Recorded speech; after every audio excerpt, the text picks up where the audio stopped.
From the giant warehouse making Domino's pizza dough, to the factory pumping out America's ammunition, we explore how some of the world's most fascinating industries work. First, we head to the Caribbean to learn why it costs $1 million a day to run one of the world's largest cruise ships. Royal Caribbean's Symphony of the Seas is like a giant floating city, and its residents, over 6,000 passengers a week. It can cost over $1 million a day to keep it all running, even though each cruiser pays as little as $100 daily. So to make a profit, the cruise line and all its crew have to be really efficient. It takes a staff of 2,400 people hustling to keep it all operating smoothly. So we cover day and night productions. The team moves supplies along secret crew member-only areas of the ship. From cramped ship kitchens, chefs pump out 30,000 meals every single day. Very, very good. So this is what we do. A bustling trash room handles all the waste, and the captain's bridge keeps the ship moving safely. Like, wow, it's really crazy. The productions are super massive. We go behind the scenes to see what it takes to sail one of the world's largest cruise ships. Symphony of the Seas was the globe's biggest ship for 4 years running. In 2022, the Wonder of the Seas took the title, beating out its older sister because it's slightly heavier. Back in late 2019, we boarded Symphony for a week to film all the happenings inside. The voyage started on a Saturday. This is turnaround day. Passengers disembark so new ones can board. We don't get people in and out gradually, we just do everything at once. And every room is turned over. As you may imagine, it's a big job to clean 2,759 rooms. On turnaround day, trucks carrying 500 pallets of new inventory arrive at the Port of Miami, the busiest cruising port in the world. Among these provisions, over 600,000 pounds of food and beverages that get loaded onto Deck 2. This is basically a place that you would not like to be on turnaround day when we are loading. It's busy, super busy.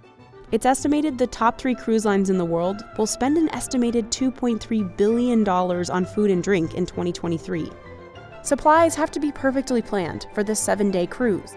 Our ability to manage the things with our own resources needs to be much bigger than in a hotel where at sea, there's no option.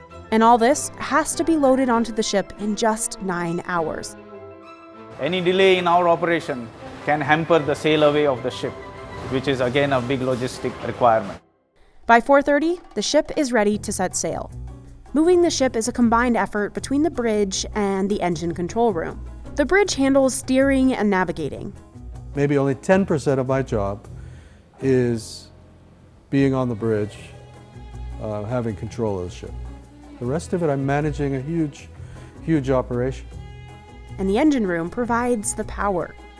I always say that when there's a problem on board, the captain calls me, I never call the captain.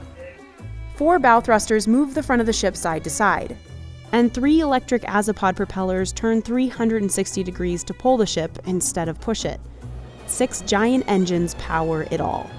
We have everybody on board, then he will request to have propulsion and start the thrusters and get ready for departure. So the engines are almost ready. So we have 1 and 6 online. Now Captain Sullivan can maneuver out of the port.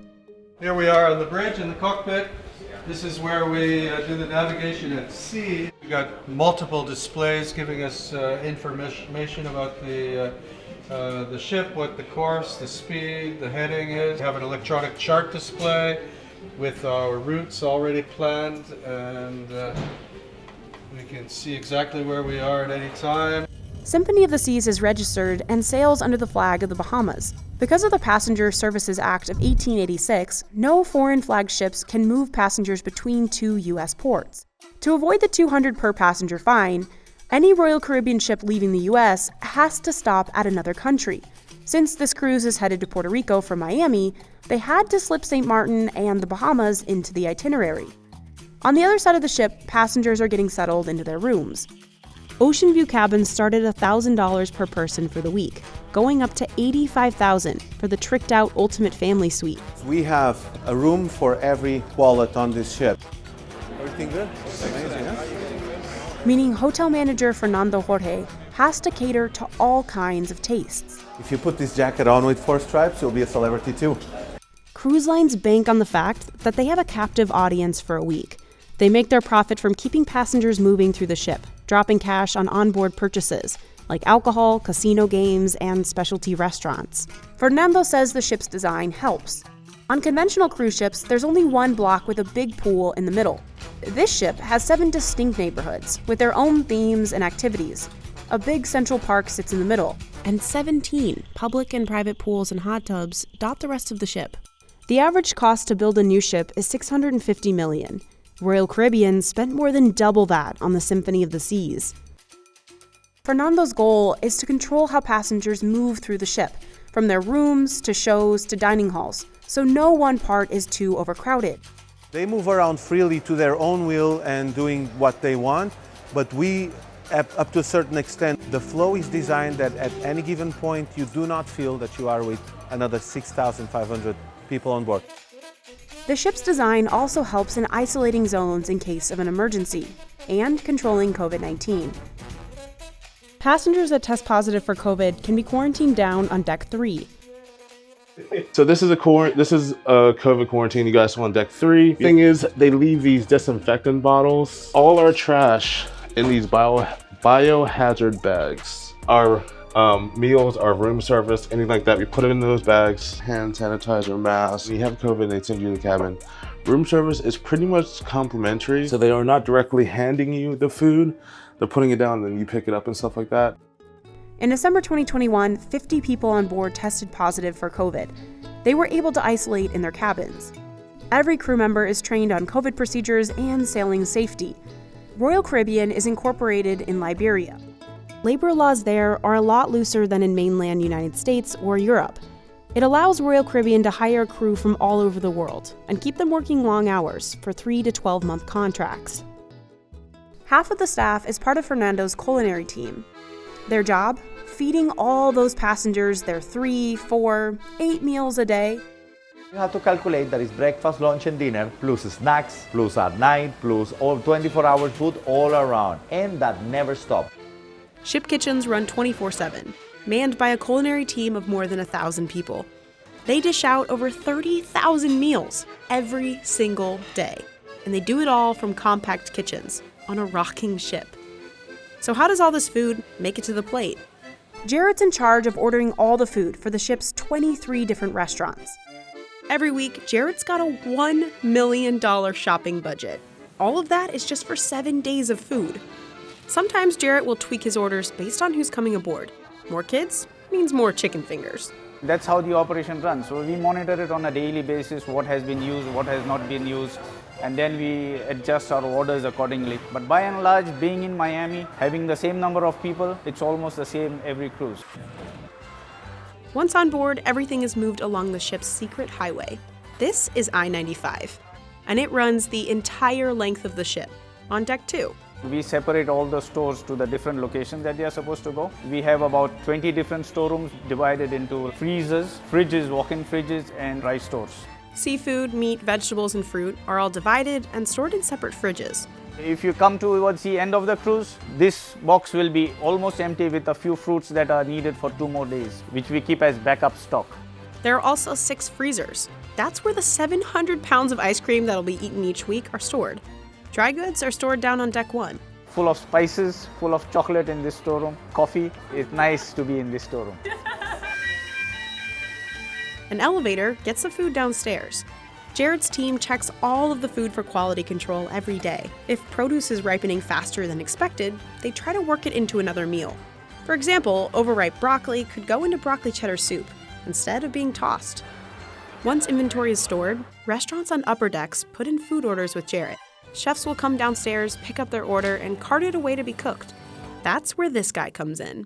Any food on board this beautiful ship, anything you eat it, is my responsibility. Wherever you have beautiful potato fry, it's mine. Rice is mine. Pate is mine. Pastry is mine. Salad, shrimp, wherever you eat it, is my responsibility. Rijo's team of 280 chefs run the kitchens 24/7. Each chef works 10 to 12-hour days. Contracts typically last 4 months without a single day off.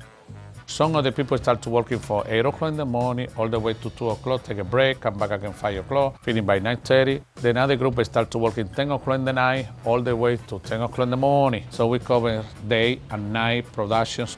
Chefs on board cook up nearly 100 different menus every week. All the menus are developed at Royal Caribbean's Miami headquarters. And every week, chefs stick to the same rotation of menus, cooking up everything from racks of lamb to hand-rolled sushi. The food has to be diverse to match Symphony of the Sea's international passengers, vacationing at all kinds of price points. We try to please everybody and to make sure that everybody find what you're looking for. All the cooking happens in 36 kitchens, or galleys as they're called on a ship. There are 12 specialty restaurants on board, costing up to $50 a person, and each of those restaurants has its own small galley. In those tight quarters, chefs crank out the same menu every day. At Jamie's Italian, it's fresh pasta. At Hooked, it's over 2,000 oysters, shucked per cruise. But the largest amount of food is reserved for the main dining room, which spans 3 decks and serves up to 6,000 people a night. Eating here is included in your ticket. Before food heads up to the main galleys, it starts in one of the prep kitchens, off I-95. There's a butcher shop. Butcher, good morning. Yes, sir. These are the gentlemen looking after all the meat cuts. The butcher goes through about 15,000 pounds of beef and 9,700 pounds of chicken each week. There's also a veggie cutting room and a fish thawing box. Lobster is the most popular dish in main dining. The ship goes through about 2,100 pounds of lobster tails every week. Finally, the food heads upstairs to the main galley. The ship's biggest kitchen is broken down by categories: desserts, bread, cold food, and hot food. In dessert, chefs whip up cakes, chocolates, and 100 different types of pastries. Over in the bread bakery, they make 40 different kinds of bread from all over the world, all from scratch. But the real hustle comes just before the dinner rush. 6,000 hungry passengers in the main dining room. Remember Rijo? Before dinner prep starts, he has to approve all the dishes. Good afternoon. How are you, chef? Good. Rijo tries each dish and gives his critiques. We're gonna put a little bit more ferno, a little bit more gale, a little bit more herbs. Very, very good. So this is what we're going to go. Aioli. Aioli, we need to put a little bit more for today. Huh? You can see, chef, how we look. Huh? Take a note, don't forget. Huh? That's what we're talking about, right? Beautiful, beautiful. We don't have any challenge, so we're ready to go. Yes, sir. Yes, sir. Chef, thank you so much, and thank you so much, and look forward to have a beautiful night tonight. Thank you. Have a beautiful day. Bye-bye. Chefs take his notes and get cooking. Chefs can see a tally of each dish ordered up on screens. The system also keeps track of how much inventory is used. In the cold room, salads and appetizers like carpaccio come together. In the hot room, chefs dish out soups, sauces, sides, and mains. We have the 2 kinds of chefs. Chefs working here on the line, which is close to me, plating up, and chefs on the stove cooking. So everything we do is in batch cooking. So basically, we grill a steak there, we pass it over to the pass. The person on the pass is plating it up to the requested temperature. That means always that the guests are getting fresh food, and from an operational point, we don't have any overproduction. Finally, waiters deliver those dishes to hungry passengers out in main dining. Between the chefs, inventory crew, waiters, and dishwashers, it takes a team of 1,085 people to keep this massive operation going. Together, they cook nearly 11 million meals each year, and they're doing it all on a moving ship. The ship is rocking, then all the equipment is built to the ship rocket. Then in whatever moment, maybe the ship moves, somebody don't put one brake in one trolley, and you see the trolley flying away. And happen. That's why all the cooks always be the attention with that. But if crew members are doing their job right, passengers won't even know any of it's happening. They'll just get back to eating their 8th meal of the day. What happens to all that leftover food and other waste on the ship? Well, it's handled by the ship's waste management team. But there aren't any garbage trucks here to scoop it up and take it away. We're at sea, obviously. And since waste can't, and shouldn't, just be dumped in the ocean, well, what do cruise ships do with all of it? This is something the industry's been dealing with for years. Carnival Cruise Line is coming clean about polluting oceans. Princess Cruises was fined $40 million in 2016 for illegal dumping, and Carnival got hit with a $20 million fine in 2019. for disposing of plastic waste in the ocean. Carnival Corporation's issues really brought the need for better technology so that these ships can operate more efficiently. Cruise lines have been working on systems to purify water and deal with waste inside ships. Up until now, these types of options weren't available. All this tech was custom built for the Symphony of the Seas. The company says it's a zero landfill ship, which means it uses everything from recycling to water filtration to deal with its own waste. And this guy is in charge of making sure no single water bottle is unaccounted for. Welcome to Waste and Recycling Center. We're down on deck 2, that secret crew-only area of the ship. Crew members check all the ship's trash cans for recyclables and bring them down here for Alex's team to handle. Despite being the only waste facility on this massive ship, it's surprisingly quiet. Alex said the busiest time is in the morning, when things are unpackaged for the day. This is the waste streams that we have. Every waste stream has its own way of handling it. There are separate teams to deal with each incoming recyclable: glass, cardboard, plastic, and metal. This is our incinerator room. So we have 2 incinerators, 1 and 2. This area is manned 24 hours a day. We have 10 crew members who are working here, 5 in the morning and 5 in the evening. Crew members separate glass into colors: green, brown, and white. See, this is the byproduct of it after we crush it. They can process upwards of 13,000 pounds of glass for a week-long cruise. All the small glass pieces are stored in bins until the ship docks. Plastic goes through this massive compactor. Even though the ship's gotten rid of plastic straws, it still relies on bottled water, because for health and safety reasons, no cruise ship is allowed to have water fountains. So every week, they crush about 528 gallons of water bottles. We are compacting the cardboard over there. Throughout the day, cardboard is stacked up in this machine, called a baler. Once it's full, it's all compressed into bundles. And used aluminum cans, well, they're sent through this baler. The machine squeezes them down into big cubes, which are then stored in a fridge just off the waste room. This area is actually for the items that can produce smell, the garbage. And that smell could get pretty bad. The waste is stored for up to 7 days at a time, until the ship docks back in Miami, where all the plastic, aluminum, paper, and glass go to recycling partner facilities. In 2018, Royal Caribbean recycled 43.7 million pounds of waste. And any rebates earned from these recycling programs go back to the Employee Retirement Fund. The cruise line is hoping that it's a nice incentive for employees to bring recycling down from their own crew cabins. So what about things that can't get recycled? For example, food. Every week, the ship loads up 600,000 pounds of provisions. But for the food that's not eaten, well, the company had to figure out how to get rid of all of that, too. Each one of the ship's restaurants and 36 kitchens has its own suction drain. Chefs and waiters keep food scraps in separate buckets. Then, once they've gotten enough, they place it all in this special drain. All the food waste ends up in one big pipe that runs through the entire ship.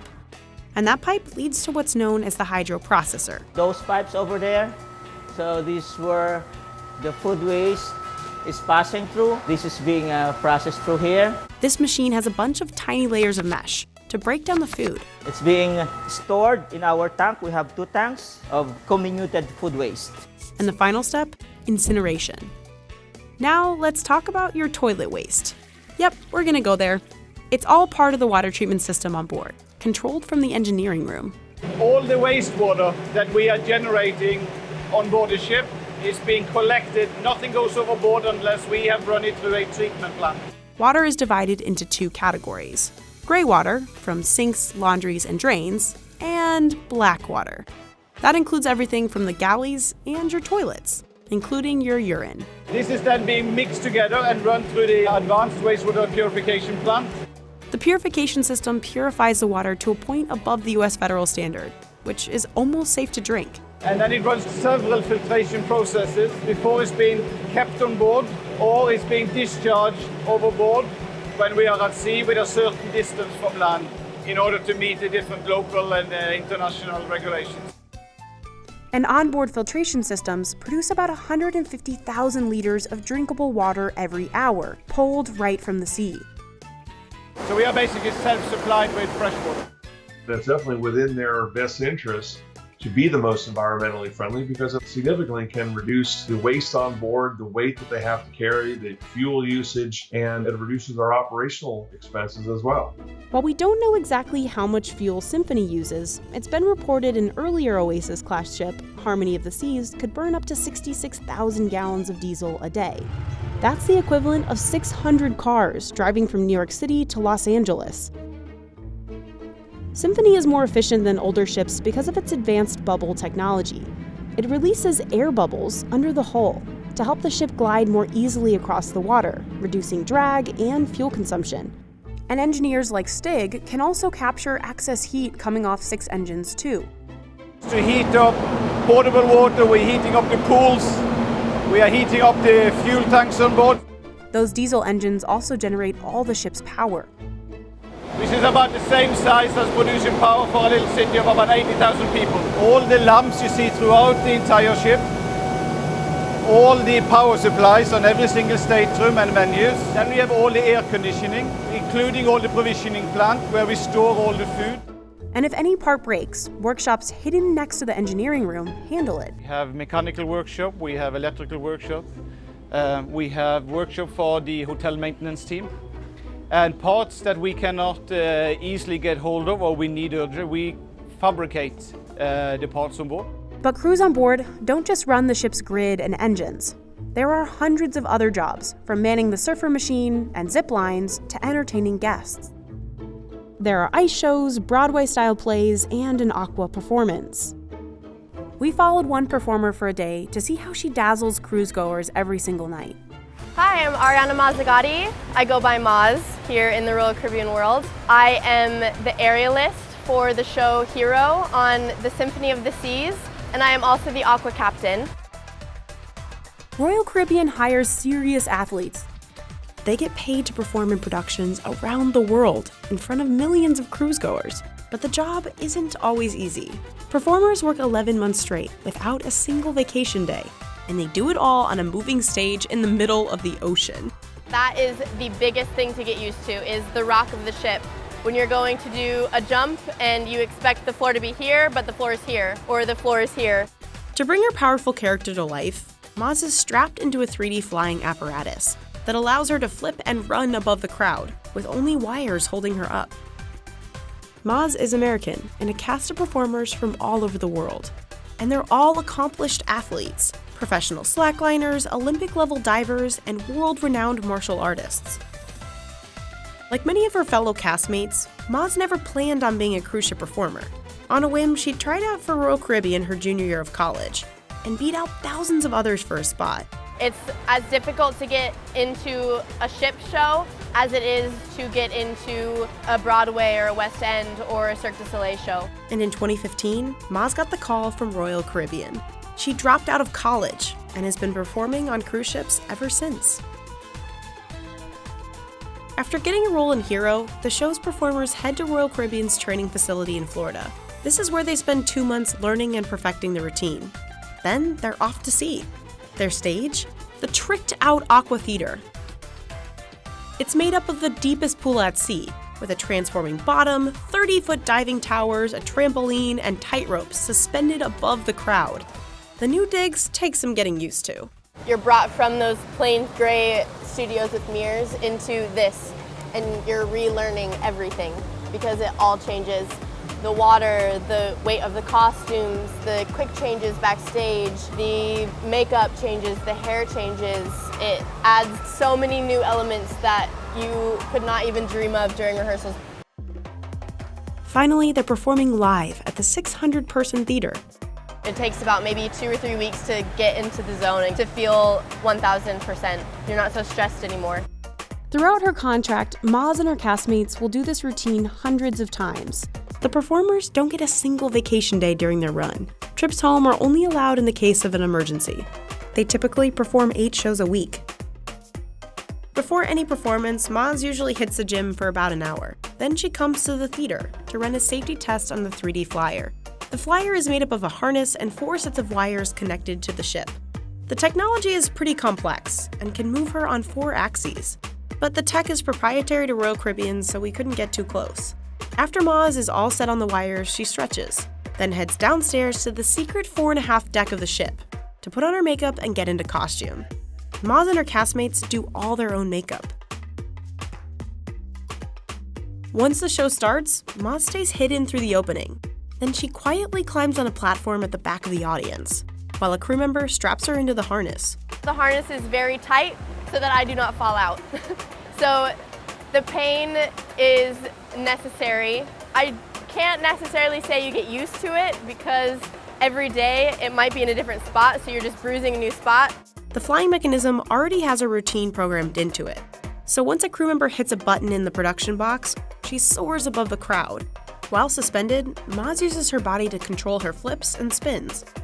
If I get too turned to the front, or if my arm is out of place, or if my chin is forward, it'll send me rocking back and forth like this, and I'll never be able to control it back because it just sends you. And once you get a pull in the wire, it'll just keep going. But that's not the only challenge. Remember, they're performing at sea. If it's windy, she's blown around. If it's rocking, sometimes the wires will pull harder on one side, so I have to work around and be able to preemptively move my body in a way that if I know a rock is coming, I have to put more on one side than the other so that I can even out myself with the rock. All these things affect other aqua performers too. A bob in the ship could affect the balance of a tightrope walker. If it's rocky, where a diver hits the water could be totally different from where they intended to when they left the platform. If the ship's moving a little bit, rocking a little bit, and the water is going from one side to the other, we call the bridge, and at times, to make sure that the show happens, the captain moves the ship a little bit. If conditions are too bad, say high winds or a rainstorm with lightning, they'll postpone the performance. Every day is an absolute adventure, whether that be a difficult adventure, you're tired, we work a lot, we have safety duties that I don't think a lot of people necessarily even realize. We have so many more duties than just coming out and performing. Now, Royal Caribbean wouldn't share how much performers are paid. In 2019, it was reported that some lower-paid crew members could make around $20,000 annually. Performers get health insurance while they're employed on the ship, and free housing on board. They live in the crew quarters on the lower decks. We have roommates, so 2 live to a cabin. There are a few who have their own cabin, and then as Aqua Captain, I get my own cabin. Royal Caribbean wouldn't show us the crew quarters. The life below deck is well documented on social media. Crews have their own mess hall, grocery store, and even their own dance club.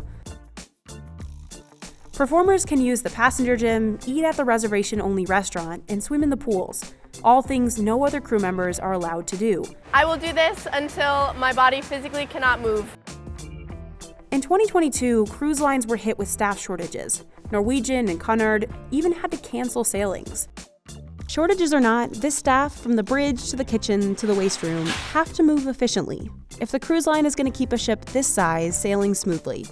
By the following Saturday at 6 a.m., the captain expertly guides the ship back into the port of Miami. They'll unload everything and everyone and prepare to do it all over again. Miles below the surface of the ocean, scientists are collecting alien-like creatures from one of the world's least explored ecosystems. They're studying what lives down here before a new industry moves in to vacuum tons of rocks from the seafloor. Each one packed full of ingredients needed to build electric car batteries, wind turbines, and solar panels. There could be billions of tons of valuable nodules in the ocean. A Canadian startup called The Metals Company could be the first to cash in. And on this test run, it scooped up the world's biggest haul yet. You're looking at a cargo hold full of clumps of metal that formed over millions of years. This is history. I've never stood in this. No one has. No one.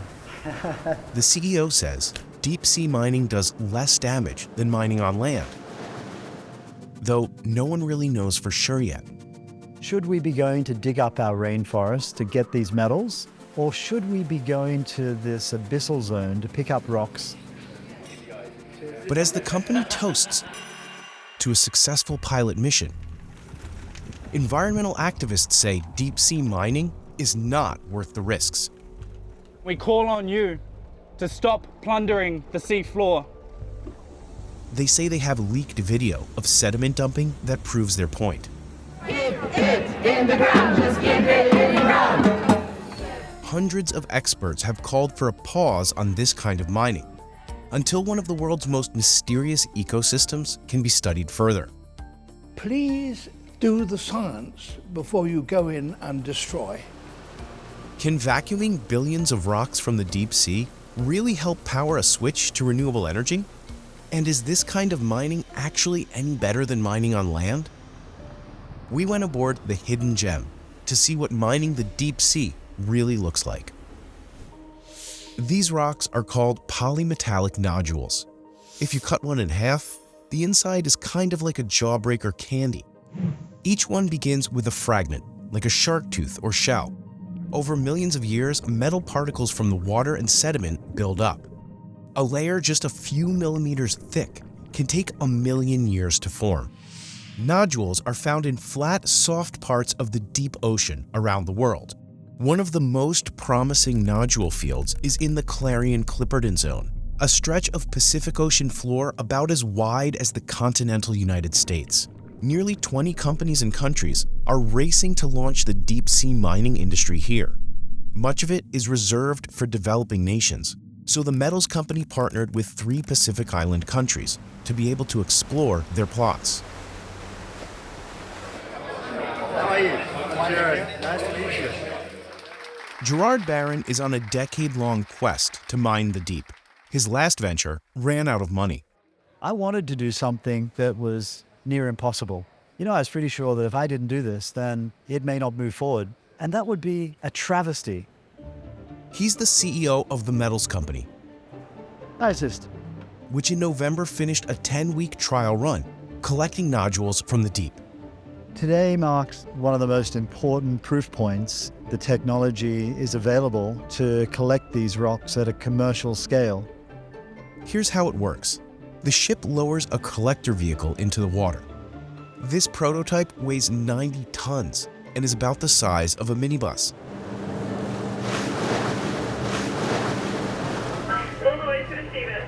Copy. Operators drive the collector remotely from inside this control room. Yeah, nodules. Each vehicle has 4 nozzles and sensors that adjust their positions. They hover just above the seabed, and the nodules that are laying there are sucked into the nozzle. They work kind of like a vacuum cleaner. The machine also collects the top few centimeters of mud. Internal pumps separate that from the rocks and shoot some of the sediment back out. Next, air bubbles push rocks, mud, and seawater up a tube that can extend up to 2.5 miles. After about 12 minutes, the slurry reaches the surface. A whirlpool uses gravity to separate the nodules from water and sediment. The Hidden Gem was originally built to drill for oil. The metals company and its engineering partner called Allseas retrofitted it to collect and store nodules. The pile in this hold is the expedition's harvest. The company says it's 3,000 metric tons. This is the first time a commercial collection of this scale has ever been done. Many rocks break apart on their way up to the ship. They are quite brittle, but still the product is very valuable for extraction of nickel, cobalt, copper and manganese. Most of the nodules will stay in storage until the company scales up. The metals company's ultimate plan is to build processing centers at ports that will melt and refine the rocks into separate streams of useful metals. The company wants those facilities to be powered on renewable energy and eventually plans to recycle battery metals as well. But first, it needs permission from the International Seabed Authority to scale up mining. Some have criticized that process, saying approval to explore mining in the first place has been rushed and secretive. But the CEO says this mission will provide insights about mining that you can only get by mining. If you're going to move an industry from an idea into commercial production, you need to do this. All of this data is going to be so important as we build a picture and prepare our finalized environmental impact study. Researchers hired by the metals company sail alongside the mining ship in this science vessel. They're taking samples before and after harvesting to see how kicking up clouds of sediment or creating lots of noise affects the deep sea environment. I sometimes hear our critics say, but how can we trust the science if you're paying for it? I say to them, well, who's going to pay for it? If I'm not going to pay for it, I'm sure you're not either. The company's environmental impact statement based on this mission is expected in the second half of 2023. And one of the main questions is what to do with the water and sediment sucked up with the nodules. The metals company is still testing out the right depth to minimize the impact of sediment clouds, but estimates it's below 1,200 meters. If it's closer to the surface, it can block sunlight to sea life below and spread to a wider area. Activist groups shared these video clips with Insider. They say it shows the hidden gem spilling wastewater onto the surface. The metals company responded with their own video, saying it was a temporary overflow from the whirlpool, which it says ran over the deck and out of these pipes. In an email, the company said the event did not have the potential to cause harm. Insider could not verify whether the videos show the same event. Experts told us loose sediment could impact sea life down below. These are like the most clear waters probably on the planet. So somebody dumping a lot of sediment in there that the animals are not used to probably will have some impact. So we actually don't really know how much they can withstand. Okay, and how many meters are you behind the collector? 24 meters. A promotional video from the metals company calls this mining area a vast underwater desert. But even deserts have life in them, and this stretch of seafloor does too. Many of the species in the dark, high-pressure habitat haven't been found anywhere else on Earth. Recent expeditions have found a never-before-seen octopus, a swarm of eels eating bait, plus sea cucumbers, fish, and stuff we didn't even have a name for yet. Like this thing with nearly 7-foot-long tentacles. It's attached to a sponge stalk, which is stuck on a nodule. That's a key detail. The rocks seem to give some creatures on the soft seafloor something to hold on to. So no matter how careful the miners are not to stir up sand, removing nodules would take away key habitat and likely kill any animals attached to them. We can't really predict the scale of species extinctions that would come from that much mining, but there's reason to think it could be significant. We don't actually know enough yet to understand all these impacts and therefore the costs. What we do know is that mining metals on land can have devastating effects. The cobalt rush in the Democratic Republic of the Congo has been linked to human rights abuses, including the use of child labor.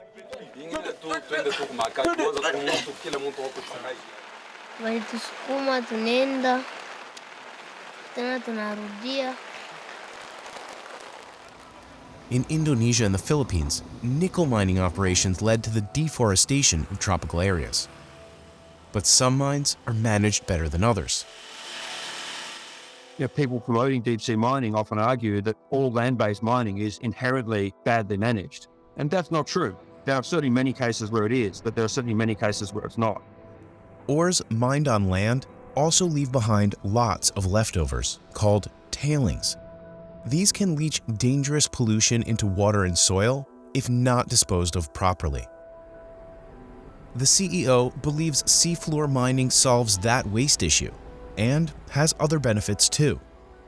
We generate zero waste and zero tailings. We don't have the risk of any child labor. We can commercially pick up these rocks and help stop some of the terrible deforestation of our most biodiverse habitats on land.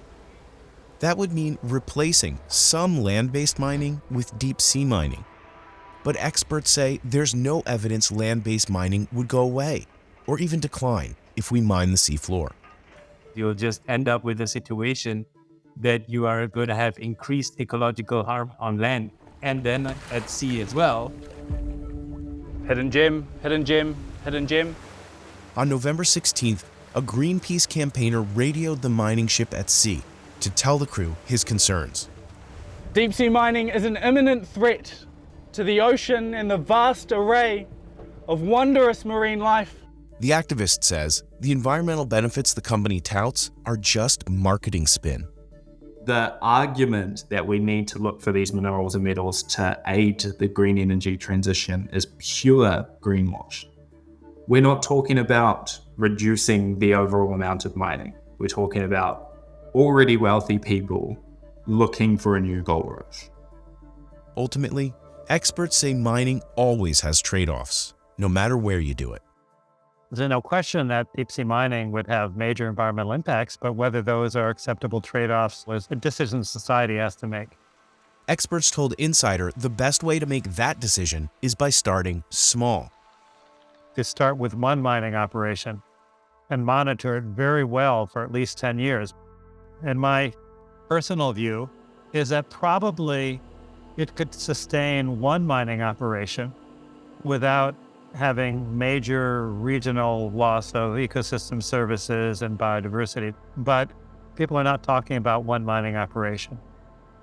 Right now, 22 companies and governments have contracts to explore deep-sea mining in international waters. The metals company says it could begin full-scale operations as soon as 2025. To shift away from fossil fuels, energy experts say we need metals for batteries, solar panels, and wind turbines now. I don't think deep sea mining would ever be able to be a substantial producer. So the question is that niche, that boutique sort of fraction of the market, is it worth the risk? The International Energy Agency says that to avoid the worst effects of climate change in coming decades, the world needs to mine at least 4 times as many metals as it does now. Nodules could help with that, but we'll still need a lot of metals from land and a lot more recycling. These white dots are bugs, and there's a good chance you've eaten them before. Raised on cactuses, they're called cochineals, and the acid in their guts makes a vibrant red dye. It ends up in tons of products, from strawberry yogurt to M&Ms to lipstick. Indigenous people across Latin America traded it for thousands of years. And in the 17th century, it was Mexico's second most valuable export, behind silver. It can be found on the walls of archaeological sites, in priceless paintings, and in the robes of kings. Synthetic dyes and pressure from animal rights activists have pushed some Mexican farms to abandon production altogether. And cultivation of cochineals has been disappearing. It's a shame because it's the most powerful, brilliant red dye in existence. This will be the last time Inés Carmona de Gante farms cochineals on her land. Hicimos todo lo que se pudo. Others, like Catalina Yolanda Lopez, say they'll do everything they can to keep their production going. Valorábamos, digamos, la grana cochinilla como un tesoro que nos dejaron nuestros antepasados y que teníamos que lograr que sobreviviera. But Catalina doesn't know how much longer her family can keep this ancient tradition alive.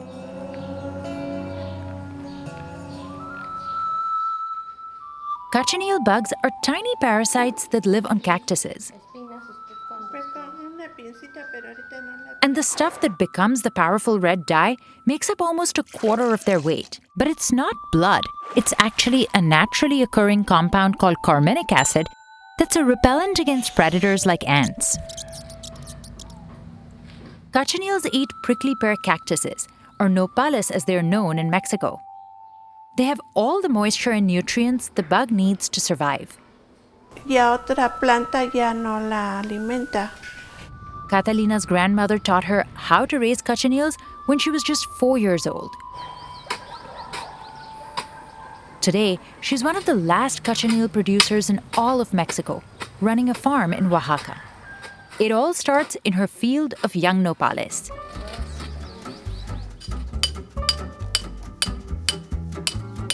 These baby cactuses are cuttings of older ones.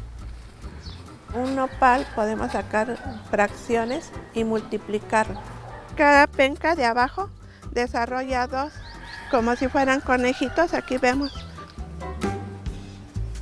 Farmers have to wear gloves to protect against the cactus's needles as they cut off the paddles. Espinitas de 3 milímetros que se entierran en la piel y que son muy dolorosas. En el cuerpo a veces se me llegan a encajar y como no los puedo buscar, pues se me quedan ahí, que ya parezco nopal.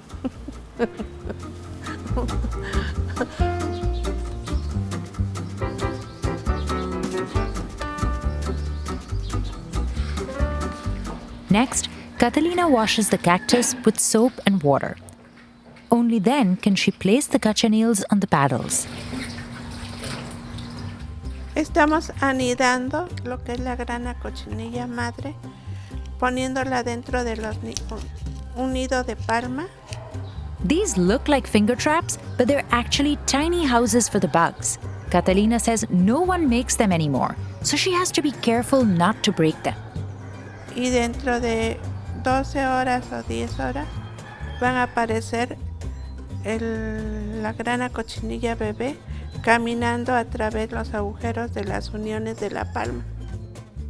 And once they've spread across the paddle, she hooks in a wire and hangs it up. Now the cochineals can get to munching. Esto lo denominamos nopaloteca. En lugar de libros acomodados así, tenemos nopales. Aquí está protegida del aire, de la lluvia, del frío, del calor.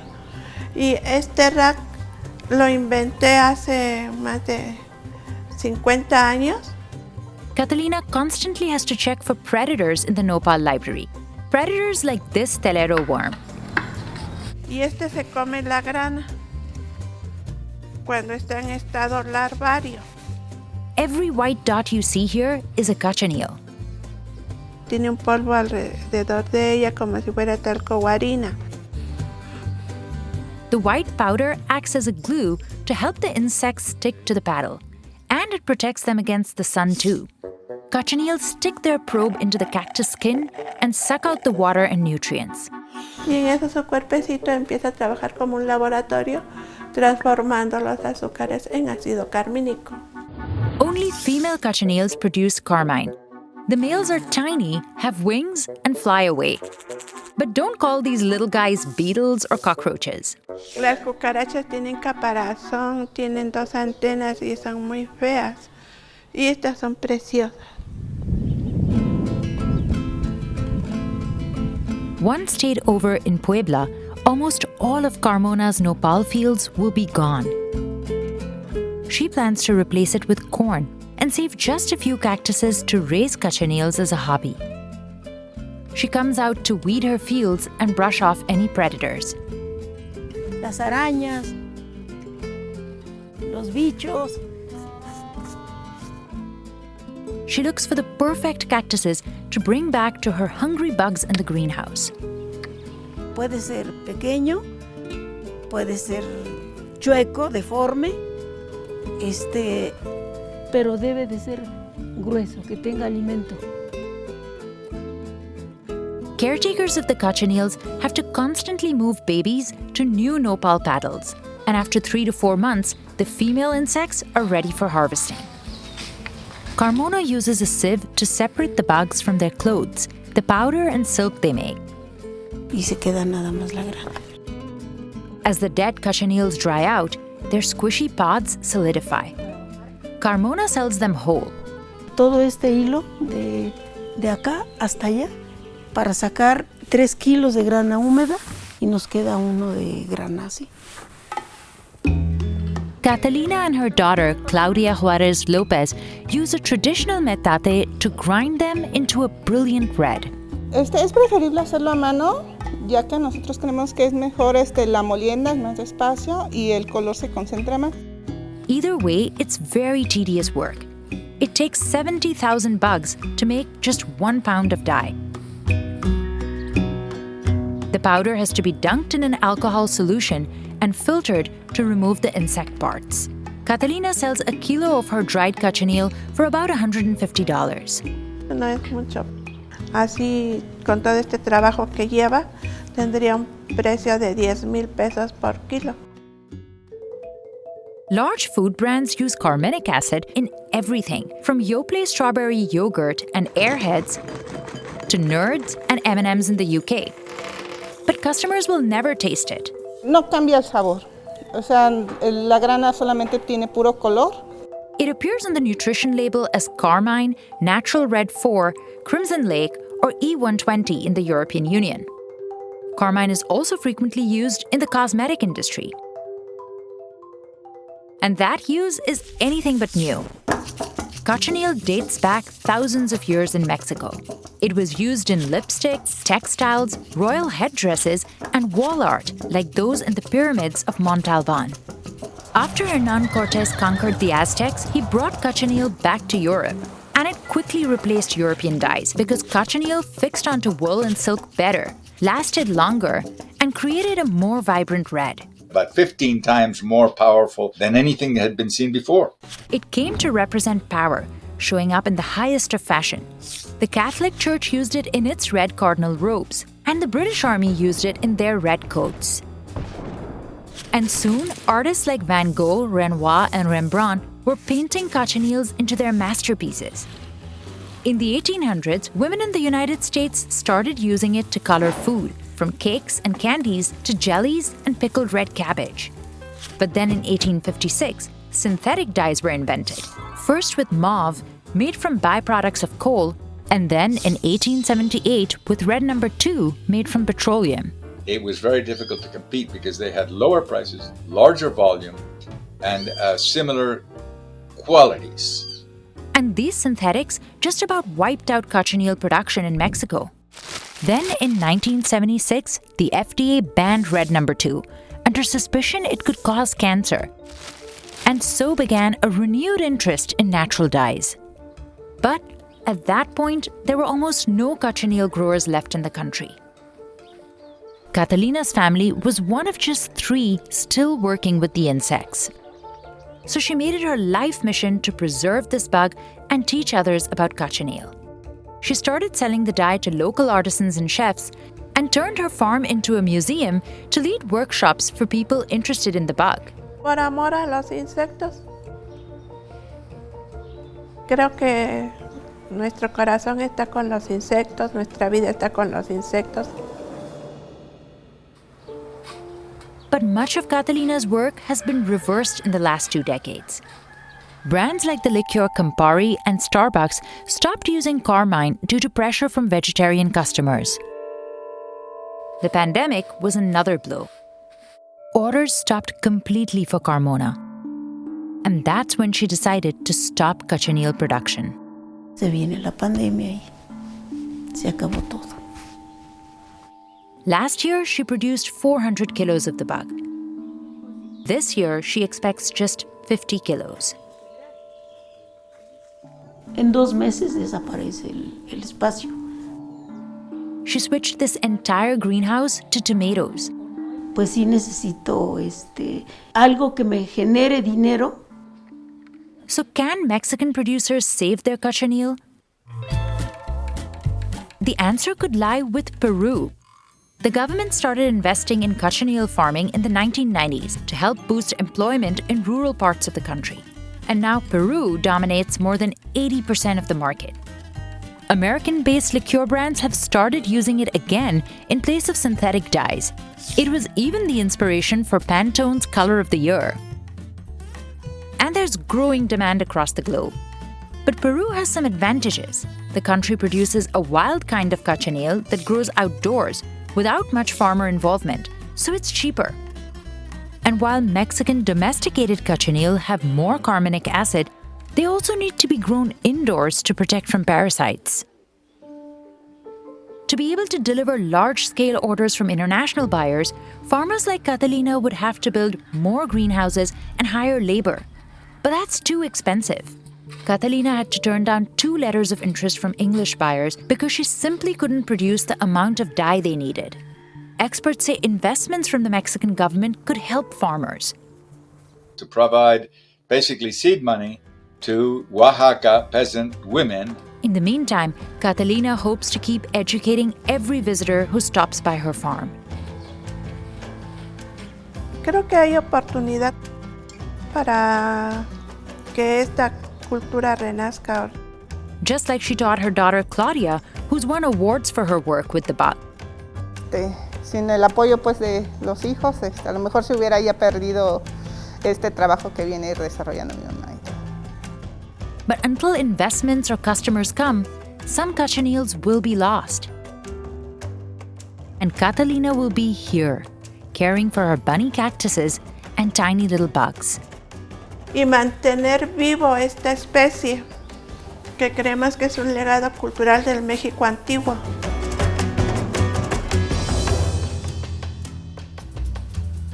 This used to be the only way to make a Domino's pizza. About a dozen workers touched every ball of dough rolling down the production line.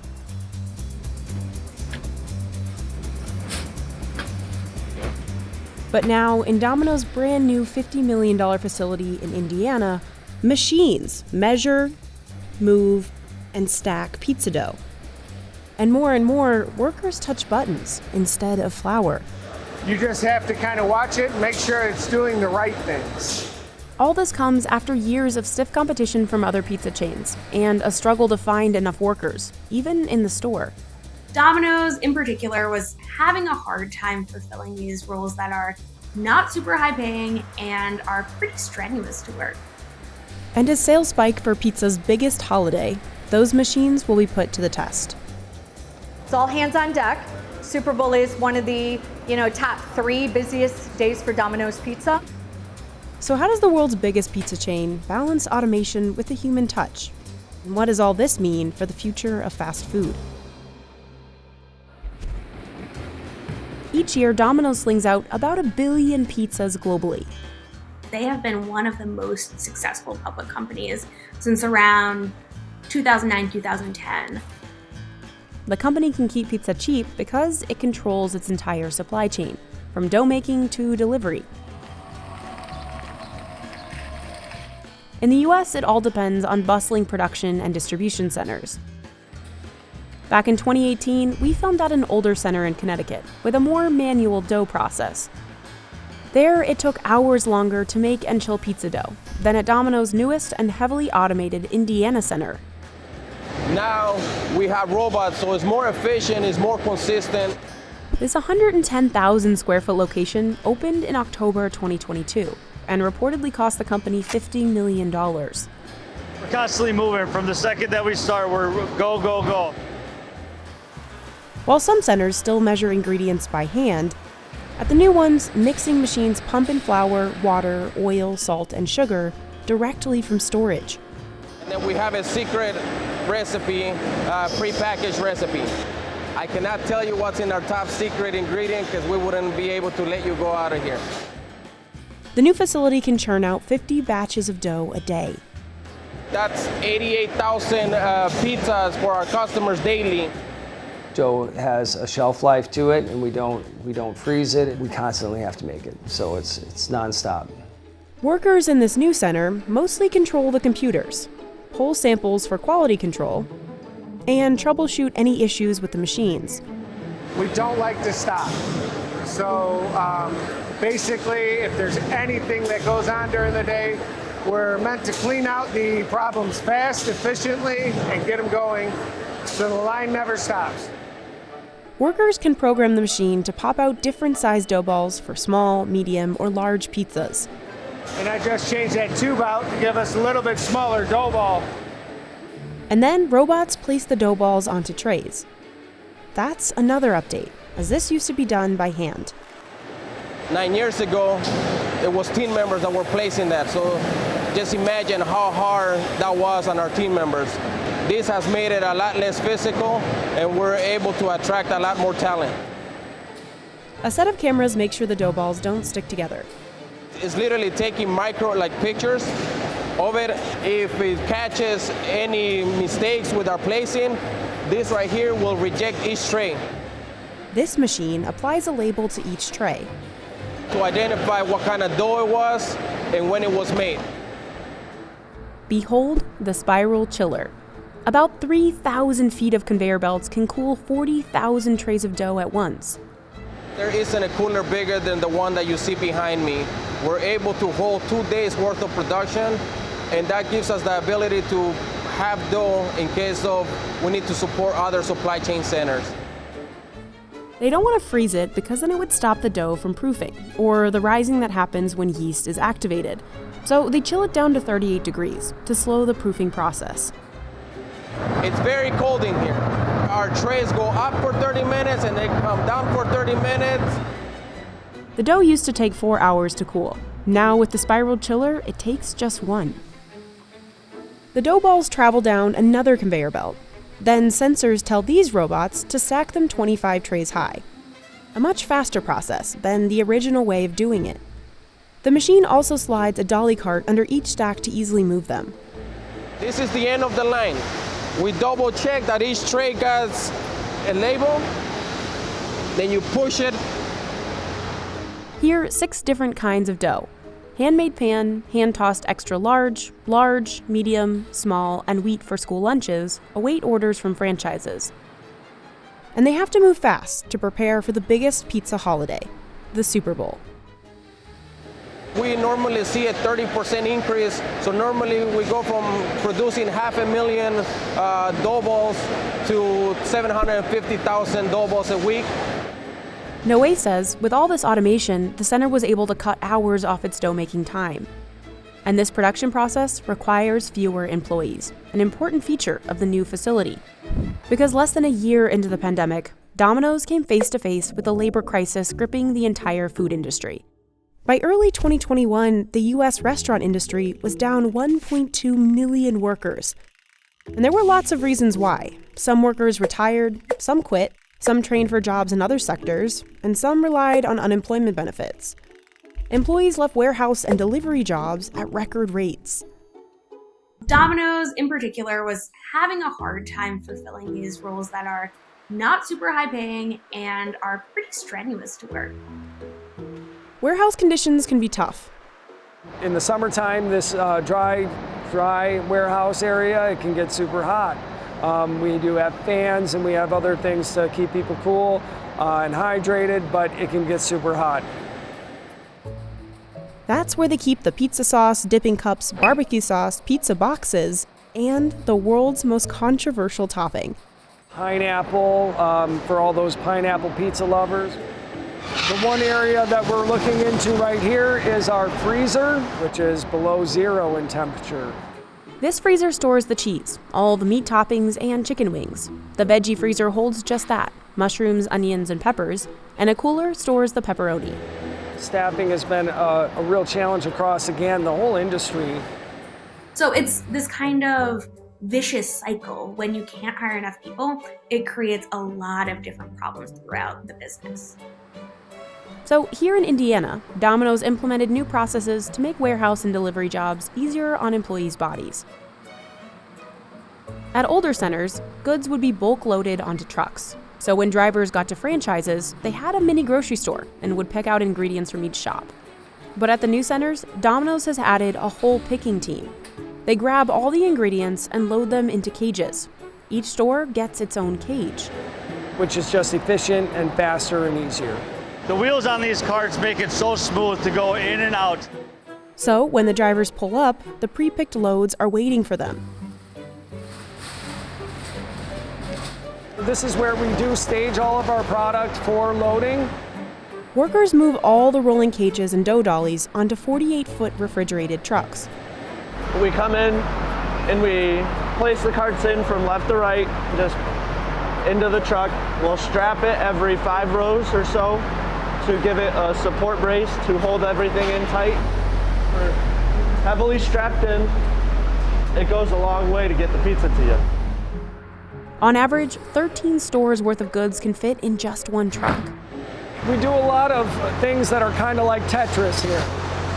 The center dispatches about 28 trailers. They supply over 300 stores across 5 states. Domino's wanted the new center to take the load off older supply chain centers. All those centers were over capacity. Most drivers are dispatched overnight to avoid traffic and crowded parking lots. We're actually just left the center. We're heading out to one of the franchisee stores, gonna make their delivery. My wife laughs at me every time because when I go to parallel park my car, she's like, why you put it up so much? I'm like, because I drive the truck more than I drive my car. And I got a little bitty car too. So you can just imagine how many wide turns I'm doing in my little bitty car. When the coronavirus hit, a lot of people weren't coming out. They got so bad, Domino's launched a program to send employees from anywhere else in the company to driving school. We're arriving now. The store's right here on the left-hand side.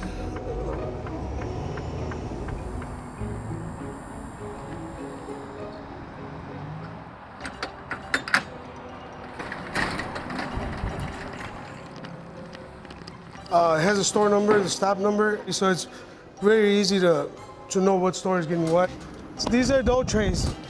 We take the old ones, bring the new ones in, so it's just a cycle. The new picking and caging systems have taken some of the physical stress off truckers. Now everything's pre-picked, so they've really made our job 100% easier and better and safer as well. Our on-time status is improved a lot as far as the delays. We're only at the store 15 minutes versus an hour. So was all of Domino's investment in new tech worth it? Fast food correspondent Kate Taylor says yes. It is working. Kind of all of these solutions they found are working pretty well, and at this point, the labor shortage is kind of abating a little bit. And Domino's has held on to its title of the biggest pizza chain in the world. It's nearly doubled its global store count in the last decade, and passed Pizza Hut in sales in 2018. Domino's was basically able to steal a bunch of Pizza Hut customers. But what does all this automation mean for the future of human jobs in fast food? Automation is no longer an if, it's a when for fast food. There's definitely money to be made in using robots instead of humans. And Domino's is not alone. White Castle already uses robots on some fry stations, and Jack in the Box is soon to follow. Robots are popping up in some KFCs and are set to start cooking chicken. And McDonald's is testing AI to take drive-through orders. Domino's itself has trialed self-driving cars to deliver pizza. If there is a robot that can do something for a lower price point than hiring people to do it, companies are going to jump on that. Which leads to the age-old concern. Could robots take people's jobs? I personally don't think automating is an evil move. I think it's a bit more nuanced than that. Kate says some of the lost jobs are actually okay to lose. Stacking boxes again and again and again, it can lead to injuries. Automating jobs that are repetitive, that are dangerous for workers, that are even just straight boring, that allows people to have the opportunity to have better jobs at a company. And I think that that's also something that shouldn't be villainized.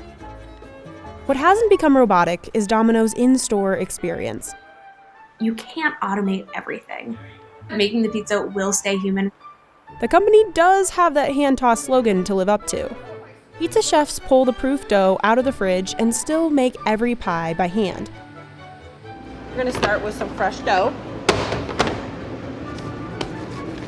Pull it out there, stick it in the cornmeal. You want to make sure you make a pencil rim. Reduces the air in the dough.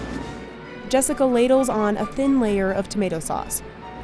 Next, you move on to the cheesing phase.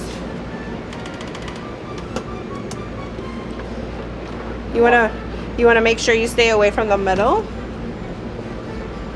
At all even amounts.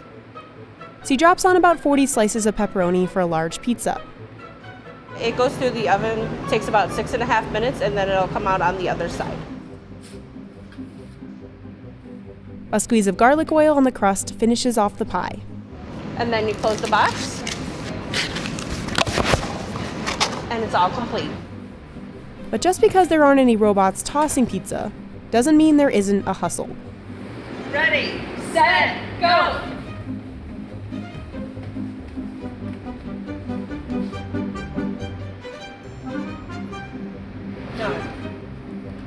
Nice job, Jessica. It's important to go fast, I think, for the customer aspect, because when they're placing an order, they're hungry. You know, every pizza is a rush. Fastest pizza I've ever made is a large pepperoni in 25 seconds. It's all hands on deck. Super Bowl is one of the top 3 busiest days for Domino's Pizza. And before you ask, 59% of customers are going to order pepperoni. And stores like this one haven't been spared from the worst of the labor crunch. Like any cinnamon twist with that today? Sure, that's fine. Now, there are challenges with staffing, retention. There is the competition of, all those other delivery businesses that want to take our drivers. At the very end of the process, the hot pies finally head out for delivery. Today, still by humans in fleets of electric cars. But maybe tomorrow, in driverless ones. We're going to keep trucking the product to our customers and get it done. This factory in Pennsylvania is making Ukraine's most important ammunition. 155mm rounds are basically giant bullets used in artillery guns. The Scranton Army Ammunition Plant has been making steel shells since 1953. And today, demand is so high that it's making 11,000 of them every month. Ukraine may be firing more than half of that each day. Снарядів ніколи не буде вистачати. So, there's a global shortage. Some experts are concerned that the US is burning through its own supply. So why is this particular artillery ammo so important in Ukraine? And how is the US arming them during the shortage? At the start of the war, air power was expected to be the key to a Russian victory. They outnumbered Ukraine in military aircrafts 10-1. But Ukraine found ways to shoot down Russia's warplanes and defend against its missile attacks. Putin pivoted to massive artillery strikes. The problem was most of Ukraine's artillery weapons dated back to the Soviet era. They required ammunition produced mostly by Russia and its supporters, China and North Korea. So Ukraine called on the US and its NATO allies for aid. The US alone sent Ukraine about 200 artillery guns that required ammo they already had in stock, 155mm rounds. Now, they're one of Ukraine's most critical weapons. Armata! 155s are the perfect balance between power and weight. They're shot from howitzers, which are basically a cannon and mortar combined. These massive guns fire shells high up into the air so that they drop down onto their targets. 155mm rounds are small enough to fire up to 20 miles, but still do serious damage.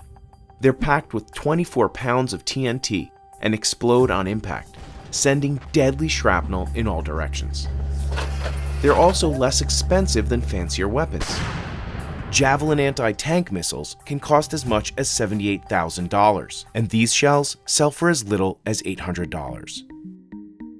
The Scranton Army Ammunition Plant builds the steel shells for the US's most basic 155mm round, the M795. The US is producing 24,000 a month, almost double what it was making before Russia invaded Ukraine. And nearly half of that supply comes from this factory.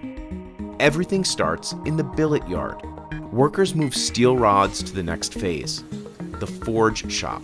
4 robotic saws slice the rods into 14-inch long chunks called billets. Efficiency is key to speed. Then they heat them for an hour at 2,000 degrees Fahrenheit. This softens them up so they're easy to shape. You couldn't possibly forge a billet at room temperature. We're basically turning the steel into Play-Doh. Then machines stretch and shape the billets into their final form. Another one adds a nose, which makes it aerodynamic. It comes into the press, it's still a tube. As it leaves the press, it's now a projectile. They're inspected and then fed to the production shop. Then the grand finale. Workers reheat the billets, then cool them in a 6,000-gallon oil bath.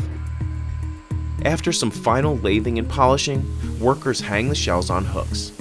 Then they get a fresh paint job. The entire process takes about 3 days. After the shells are done, they take a truck ride to another factory that adds TNT. Then they're ready for the battlefield. It's there that soldiers will add the fuse and turn it into a lethal bomb. 155s have been used by the US and its allies since World War I. They were small enough to hit targets up to 7 miles away, but packed enough power to penetrate enemy trenches. United Nations guns go into action against Red positions. After World War II, 155mm became the standard artillery size for NATO countries. Today, the US has rounds equipped with GPS guidance systems that cost over $100,000 per shell.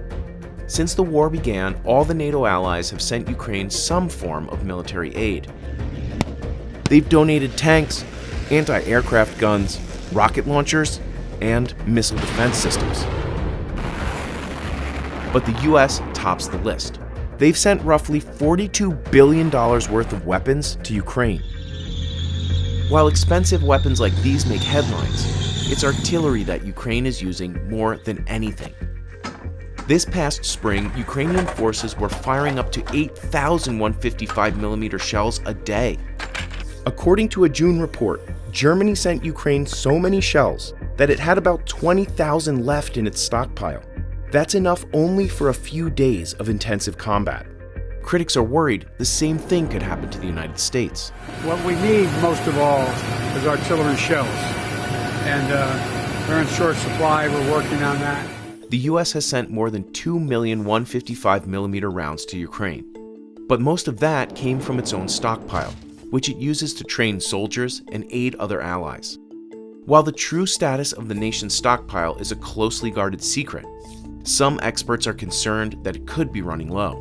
The scale of Ukrainian need versus American capacity to build are very different. The US has already borrowed 500,000 155mm shells from South Korea to help resupply its own stockpile.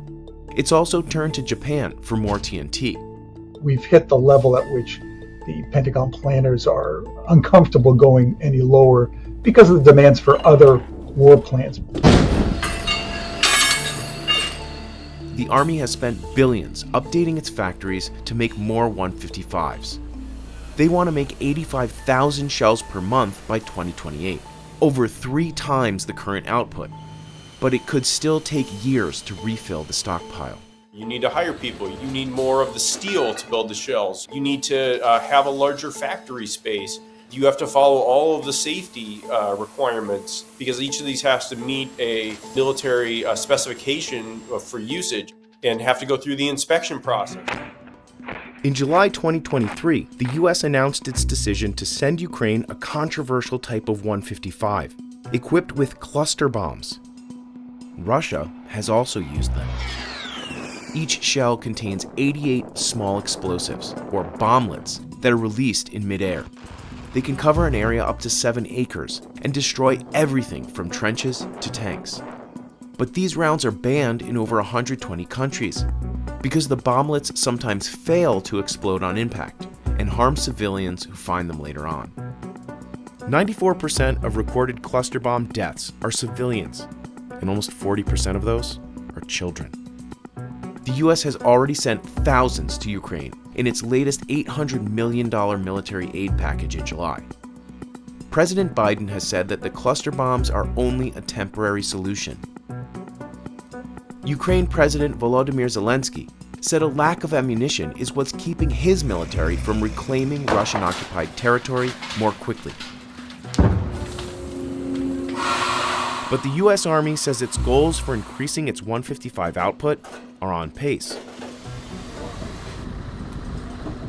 That's good for Ukraine, as it could be the difference in taking back their country. In June, they launched a counteroffensive against Russian troops. They tried to break Russian defenses with heavy tanks at first, but switched their strategy to artillery fire. It's been moving slowly,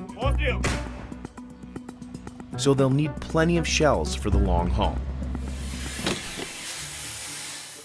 This machine is carving out a life-size Ford Mustang from hundreds of pounds of clay. It's arguably the most important step in designing a car, even though most car owners know nothing about the process. Car companies have used clay models for almost 100 years on nearly every car you see on the road. From this Mustang to this $28 million Rolls-Royce. I mean, I come across people every single day that do not understand the concept of why we would make a full-size car out of clay and then finish it in a way where it looks exactly the same as the production vehicle. But today, companies are straying away from clay. Modeling is an expensive process that goes up in price based on the company and the complexity of the vehicle. Exotic hypercar brands like Bugatti have dropped upwards of $650,000. Automakers now have high-tech virtual reality software that lets them design and examine every inch of their cars. So why do some companies still use up to 100 tons of clay each year? And why do some models take years to build? Clay models are built in top-secret studios that are even more restricted than manufacturing plants. Inside, designers develop vehicles that haven't even been announced yet. This is the car industry's Area 51. Yeah, I mean, we work in a secure facility that's only a few members of the site can actually get into. So it's special permissions to get into here. Mark Sadler's been a clay modeler for decades and now manages teams for Bentley. He worked on signature models like the Bentayga SUV. The clay comes in bars or cylinders the size of tennis ball cans. It's closer to the Play-Doh we played with as kids. Traditional water-based ceramic clay would dry out and harden too fast. This specialty clay is more sticky and malleable. Modeling teams first turned design sketches into multiple scaled-down clay models, about just over a meter long. Once they decide on the design they want to move forward with, 3D scanners convert it into digital graphics. Those can be edited further with software that can include VR aspects. That data is then transferred to a milling machine. The modeling team first builds a frame out of steel and wood to support foam blocks. Making a whole model out of solid clay would be too expensive and weigh at least several tons. To make the clay more workable, they heat it for 24 hours in a special oven set to around 140 degrees Fahrenheit. Modelers spend a couple of days slathering 1 to 4 inches of warm, soft clay on different parts of the model. Once it cools to room temperature and stiffens, it's ready for shaping. In just 1 to 2 days, the milling machine can carve out a full-size model.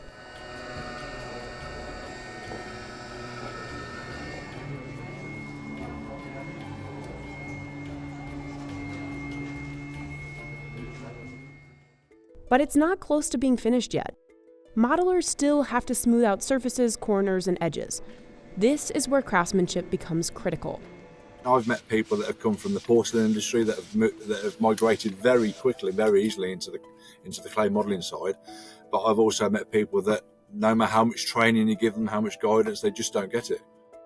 They also carve out important details, like hoods, roof lines, and fenders, all by hand. I mean, you can have at least probably 60, 70 tools in your box that do similar things, but do it in a slightly different way. Their tools may look like medieval surgical instruments. Very, very, very simple things. I mean, this is quite a crude tool, but it's almost like a cheese grater. So you can actually scrape a lot of clay off, but keep the surface quite flat and level. But this strange collection of razor blades and wires has been responsible for some of history's most beautiful cars. Clay modeling dates back to the 1930s, but the technology has changed drastically.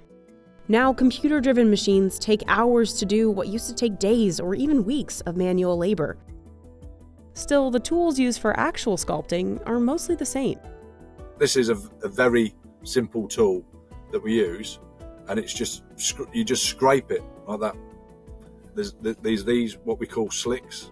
Now, what these are very thin steel, but what it allows you to do is to shape, and then you can use that shape to drag down the surface of the clay.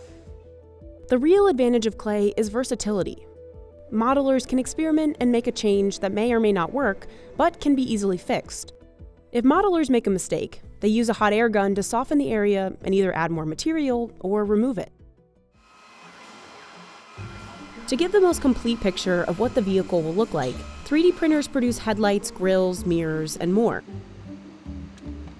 The hard parts, or the three-dimensional printed parts, they develop with the model, so they will get more and more detailed as they go along, and the materials in those parts as well will develop. So what might be a painted part to begin with will end up being a crystal part at the end. The team uses 3D scanners to create a digital version of the model. That way, it can be shared instantly with the company's engineers and designers all over the world. Near the end of the process, clay models are covered in a glossy film called die knock that resembles painted sheet metal. It gives modelers an idea of what the actual car will look like. The film can help identify mistakes in the bodywork that need to be corrected, and modelers are no strangers to corrections. Despite how much faster scanners and milling machines have made this process, it can still take years to finish a clay model. Over a dozen changes can be made to the model before it's given the green light. Car designers may continue to adjust details in the bodywork by just millimeters. Engineers will make changes to its structure that improve the vehicle's crash test ratings. When sculpting these different changes, modelers rely on one tool everyone is familiar with: tape. The tape that we use, it's a Scotch tape, black tape, so that sticks onto the clay, so that when the designers want to change something, or we want a more defined guide to help us clean up surfaces, we can put this on, and then we can work a surface to it. While these simple tweaks can be done by hand, major changes require the model to be completely remilled from updated data.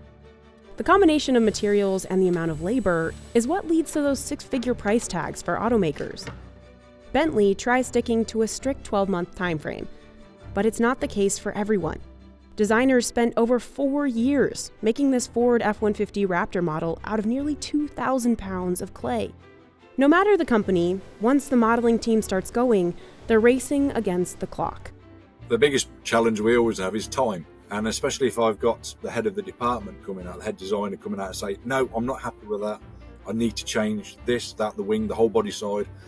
It's trying to balance everybody's wishes and requests and what they actually want to see, and to hit that deadline that we've got to hit. So what makes these expensive clay models more useful than virtual ones? For one, automakers can test a car's aerodynamics. Computer programs help, but they need a real-life model to thoroughly test this. To do it, they use a giant wind tunnel. As a massive fan spins, engineers use a smoke wand to see how easily air will flow over, under, and around the car on the road. It's called drag, and it helps measure how much energy a vehicle needs to move. This informs how much fuel the car will eventually consume. In some extreme cases, companies can spend over 1,000 hours in the tunnel testing a model's design before committing to full-scale production. And modelers are standing by, ready to make adjustments on the spot. But most importantly, models are used to see how a car prototype actually looks. They can see things like how natural light plays on its curves. Only a real 3D model can show how it will look when it's actually on the road. You're trying to create something that will grab somebody's attention, and it will almost get the heartstrings going, get the emotions going. And sometimes you just can't quite get it there with digital or VR. You just can't do it. So it needs that hands-on process. No matter how much more accurate and reliable VR design technology becomes, clay modelers like Mark don't see their practice disappearing anytime soon. You're always going to need a physical model to verify the data that you receive. I can see the generations coming through now that are more used to using different software, virtual reality, and there will be more confidence in what they see virtually. It does help the process. It definitely helps speed up the development of these products. But I think there will ultimately always be a need for a clay model of some form. Identifying a fake Rolex can be tricky.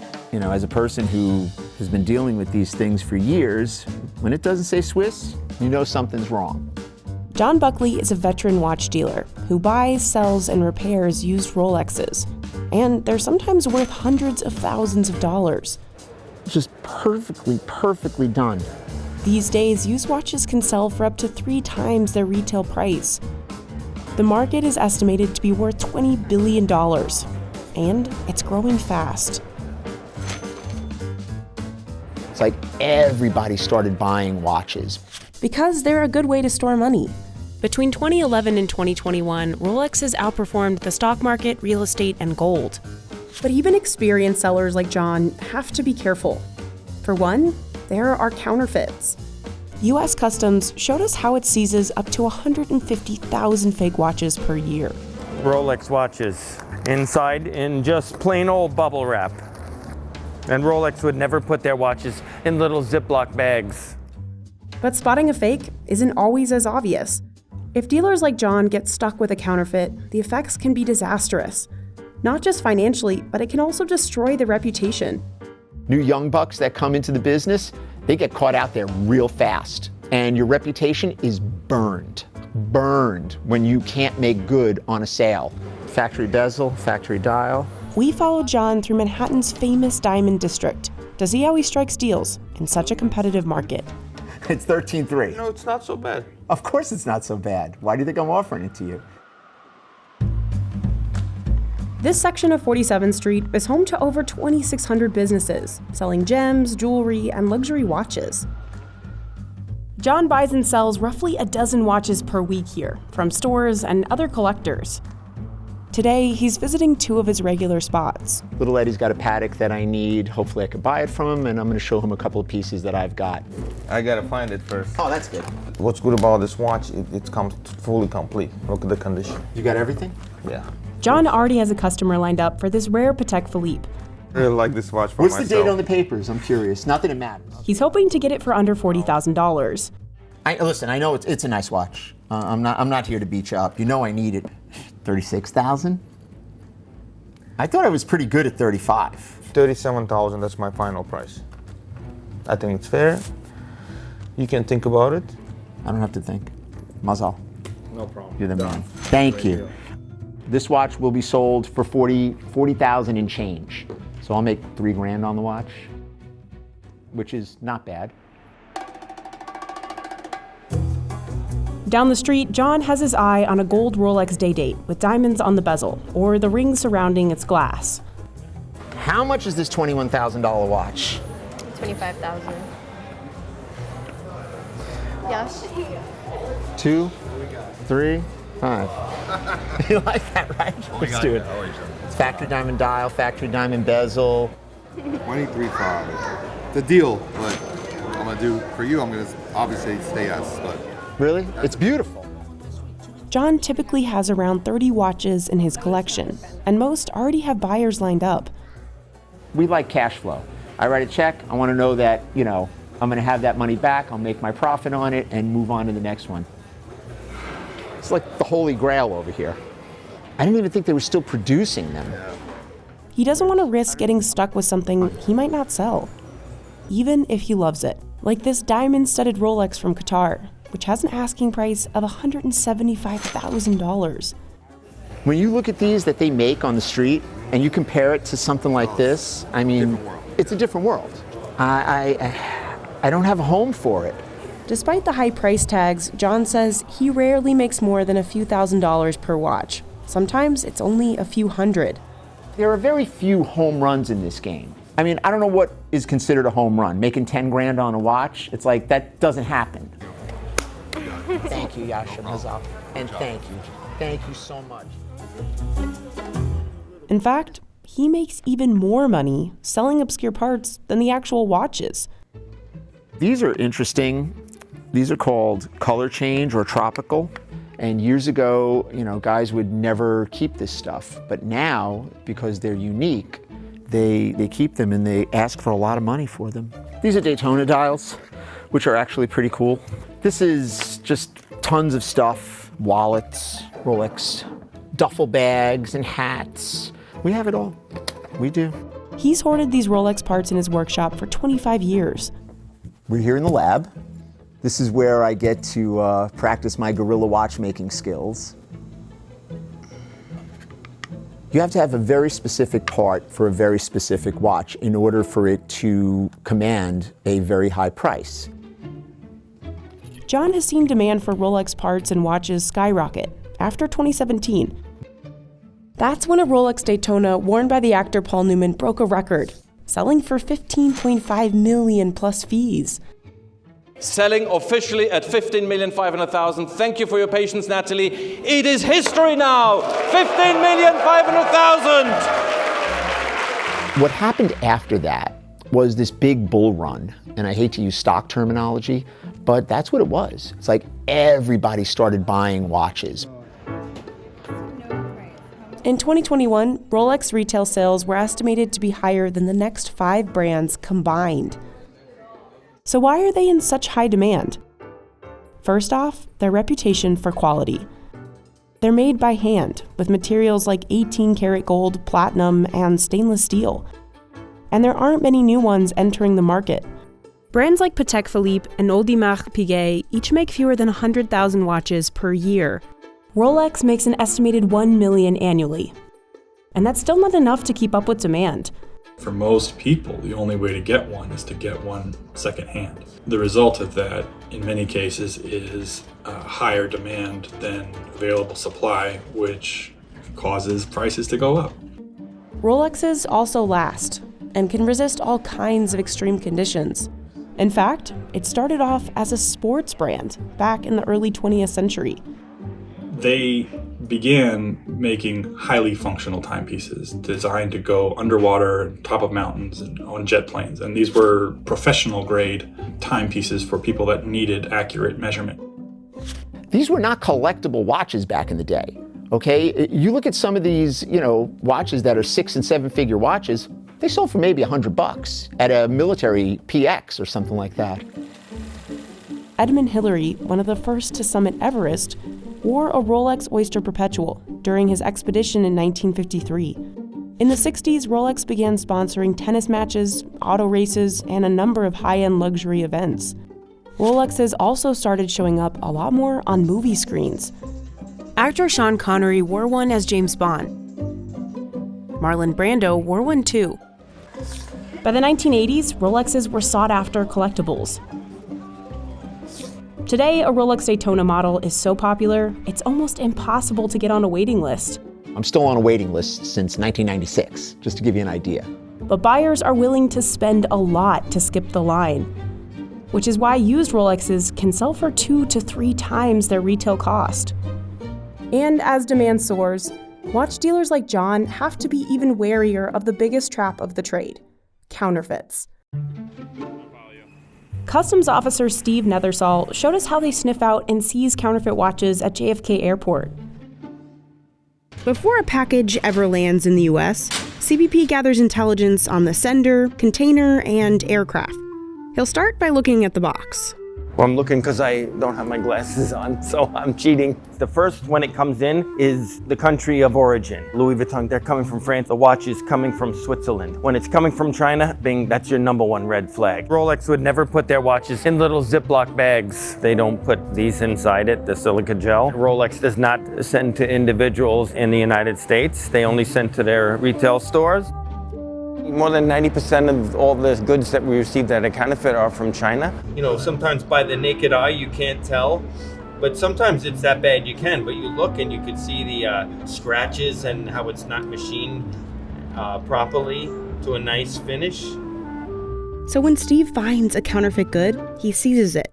Then he figures out the item's MSRP, using the brand's website and CBP's internal database. This one here would be about $11,000. That's the MSRP, what the manufacturer would be losing had this been genuine. These are generally on the internet for about $200. Back in his workshop, John is figuring out whether this Rolex is counterfeit. After 25 years in the industry, he usually knows what to look for. I'm looking at the color of the case. This piece is not the same color as this piece. This is 18-karat gold. We always have to check, because I can't take a chance on paying for it, #1, or selling it to someone else if I'm not sure. One of the most reliable ways to test gold Rolex parts is a scratch test on a black stone made of quartz. Then he adds a few drops of nitric acid, which dissolves any material that isn't gold. And there you go. Wow. The acid did not dissolve the gold. Over here, the acid dissolved the gold. It is not authentic. But most of the time, he can spot a fake with the naked eye. We could usually spot these just based on the symmetry of the case. They don't have that nice Rolex slope. The other, obvious thing that you look at, if you look at the amount of space between the face and the glass, you will see that it is very high. It's probably got an extra 1.5 millimeters. John also has his son James help with fraud detection. And I scroll through hundreds of listings and I pick out the 10 that are fake. The threat of counterfeits hasn't stopped sellers or buyers, though. Rolex is also getting in on the secondhand market, launching its own program to sell pre-owned Rolexes. Younger generations are fueling this new demand surge, and they're finding out about these old watches on TikTok. I saw this watch. It's a 36mm white gold with a factory diamond dial. Can you pull it out for me? John's son and his friend Tyler McCorsky have helped him build a huge social media following. Buckley's with us today. Let's get it. The bread and butter is the negotiations. You know, people like to see them, so we want to give people what they want. But our other thing that we really do well is more so education content. Today, we're going to show you how to change the battery on Quartz watch. John teaches audiences the same lessons on TikTok he showed Tyler when he was still a kid. The first time I ever sold a watch for Buckley, I was 8 years old, and it was a rubber swatch. Remember those? The rubber swatch watches. And he says, I need $5 on each one. Go sell them wherever, school, wherever, and keep whatever's left after the 5. As far as the whole hustle and the whole grind, I got that Wimbledon for you if you want it. I actually enjoy the going out there and trying to make money aspect of this business. 15-2. Thank you. Despite all these new players, John isn't worried about the competition. You go by these guys who fancy themselves, watch specialists, and they've been doing this for a year or two. Everybody's a specialist or an expert, okay? Listen, I'm a friggin' expert. I've been dealing with this stuff hand to hand. I've got the junk to prove it. McCorsky really left a cup of coffee down here? Did he really do that? That's just rude. That is just so rude. This is where some of America's best restaurants get their steak. Pat LaFrida Meat Purveyors supplies thousands of restaurants from New York to Las Vegas. It has the largest dry aging room in the world. One family has run this business for over a century, and Pat is the 3rd generation owner. Right now, there's well over $10 million of meat in here. He brought in a whole new approach to the business, selling high-end meat to both fancy restaurants, but also to burger chains like Shake Shack. Pat's team produces 250,000 pounds of meat every night. It's kind of like Jenga, where you're moving one piece and another piece comes in. It takes years to develop an army like we have. Their weapons? Butcher's knives, bandsaws, and meat grinders. So how does Pat LaFrida manage to supply everything from $3 smash burgers to $200 steaks? And how did he turn a humble butcher shop into a $270 million meat empire? Pat only buys prime and choice beef, the highest USDA grades. These cuts have the most marbling, which adds flavor. So how does all this pricey steak get to kitchens? Chefs normally know what they want to order or what they need to order after that dinner serving. And then they really want the product delivered the next morning, a few hours later. That's why shifts here start around 6 p.m. And then it's a race against the clock. Some kitchens need these steaks by the following morning. The only way to work through the night is to have cohesion. As a former military guy myself, building that team, it takes time. Many steaks start in this dry aging room, which holds 15,000 of Pat's finest cuts. It has to stay at 36 degrees Fahrenheit and 80% humidity. Otherwise, everything will spoil or freeze, and Pat could lose millions. As the meat ages, moisture evaporates and muscles break down. But we know that the dry aging process is working when we see that the protein has sunken in from the bone and the fat. Workers wheel the meat to the portioning section. Master butchers go to work on everything from tomahawk steaks to New York strips, slicing them exactly the way each restaurant wants. Pat trained most of these butchers himself. The ones you made this morning were beautiful. Oh, yeah. There really are no butcher schools. Restaurants will ask me, Pat, where do you get your butchers from? I'm like, we don't get our butchers, we make our butchers. They only need a few tools to get the job done. In most people's hands, you're going to see boning knives. With this, you could basically do the whole job until you get to cutting the steak across, and that's where you want a scimitar knife. And what makes this a butcher knife as opposed to a chef's knife? We have a protective corner. But certain cuts require using a bandsaw. It's ideal for slicing through bone or doing high volume orders as fast as possible. And only master butchers can operate them. It's probably a good 2.5 years before they would even get to a bandsaw. Next, workers load everything onto trucks. If a customer is local, Pat's team can deliver within a few hours. The Press Club Grill in New York City gets thousands of pounds of meat from Luffa per week. Owner and chef Franklin Becker showed us how he prepares a boneless ribeye. Yeah, I try to season it fairly aggressively, okay, and let all that salt kind of penetrate into the pores of the meat. And then I'm going on to an infrared broiler. This steak doesn't take long. It's pretty quick. In just 5 to 6 minutes, you'll get a juicy medium rare. So you see that fat starting to caramelize, okay? If you let it rest, then the meat's gonna kind of reabsorb all those juices. And when you slice it, there's gonna be nothing left really on the board. That's when a steak is perfectly rested. That's when you know that you've cooked it right. One of the most legendary steakhouses in New York City, Peter Luger, has been sourcing meat cuts from Luffa since 1998. Peter Luger has garnered its reputation as a New York City institution, frankly, due to a lot of hard work. And I think it starts with our attention to detail in selecting each piece of meat that comes into this restaurant. We're really about letting the highest quality steak we can buy shine with just a little salt and a tiny bit of butter.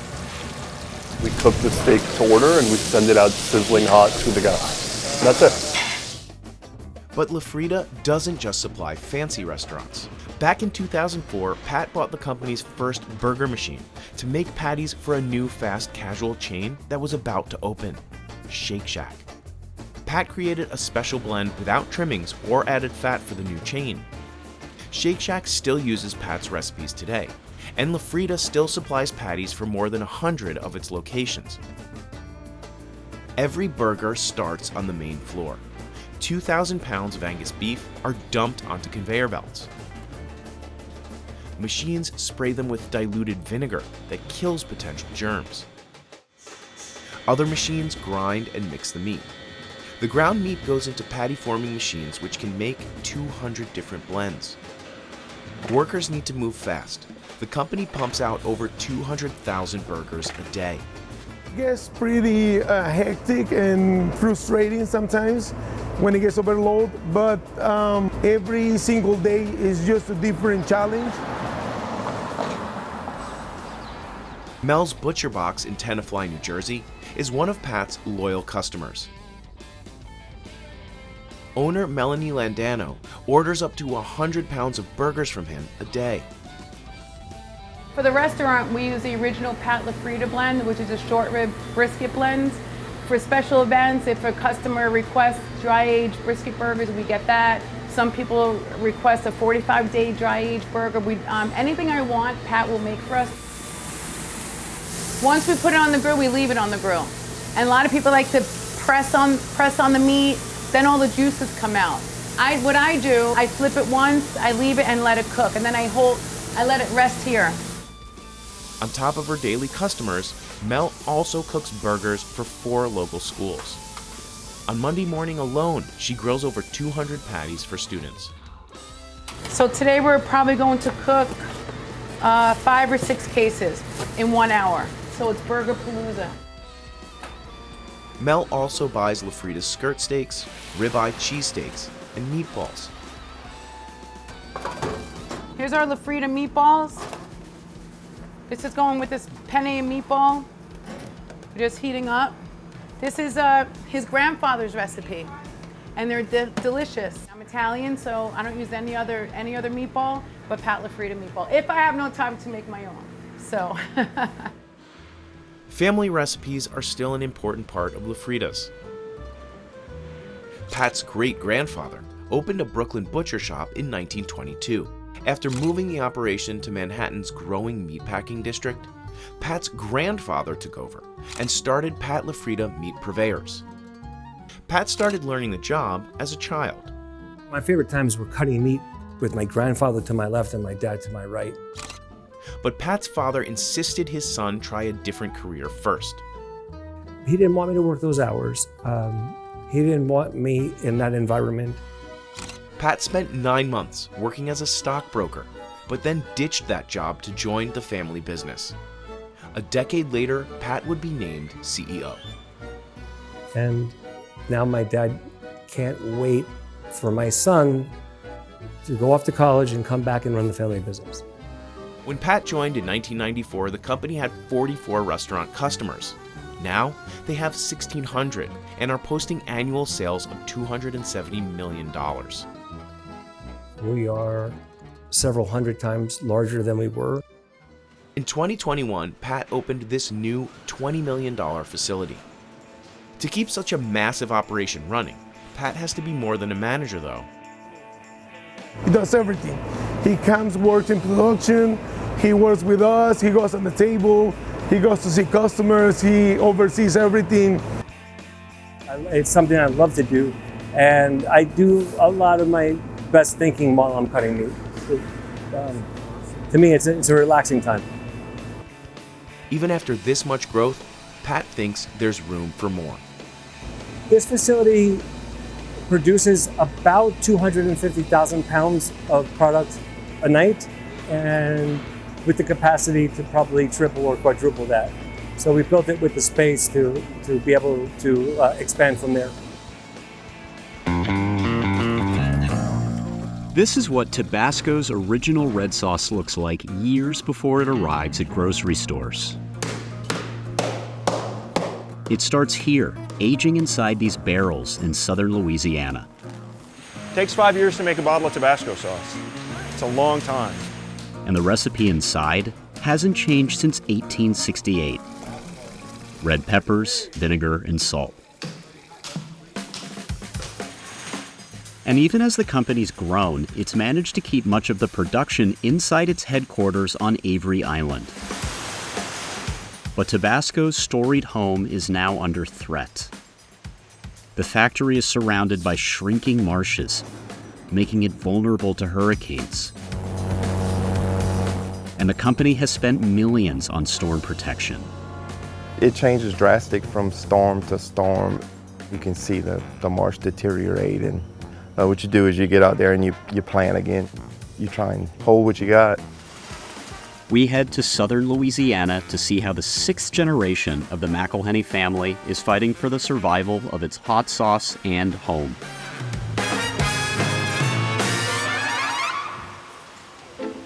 Tabasco grows peppers just for seeds inside this greenhouse. We're also looking for the plants that produce the richest color red peppers at perfect size, and then flavor too. Christian Brown is the great-great-great-grandson of founder Edmund McElhenney and the company's agriculture manager. Yeah, everything's looking good. No signs of aphids. He sends only the strongest seeds to over 1,000 Tabasco farms around the world. Tabasco says their peppers originate from the Amazon in South America. They're about 6 times hotter than a jalapeno, and they're tiny, only 1 to 1.5 inches long and weighing a gram each. Because the peppers are so small and easily damaged, machines don't do the harvesting. They're all hand-picked. Tabasco harvests 10 million pounds of peppers a year. This footage is from Louisiana, but the process looks similar abroad. They sprinkle salt on the peppers and use a giant machine to mash them into a paste. Farms ship the paste back to Avery Island through the port of New Orleans.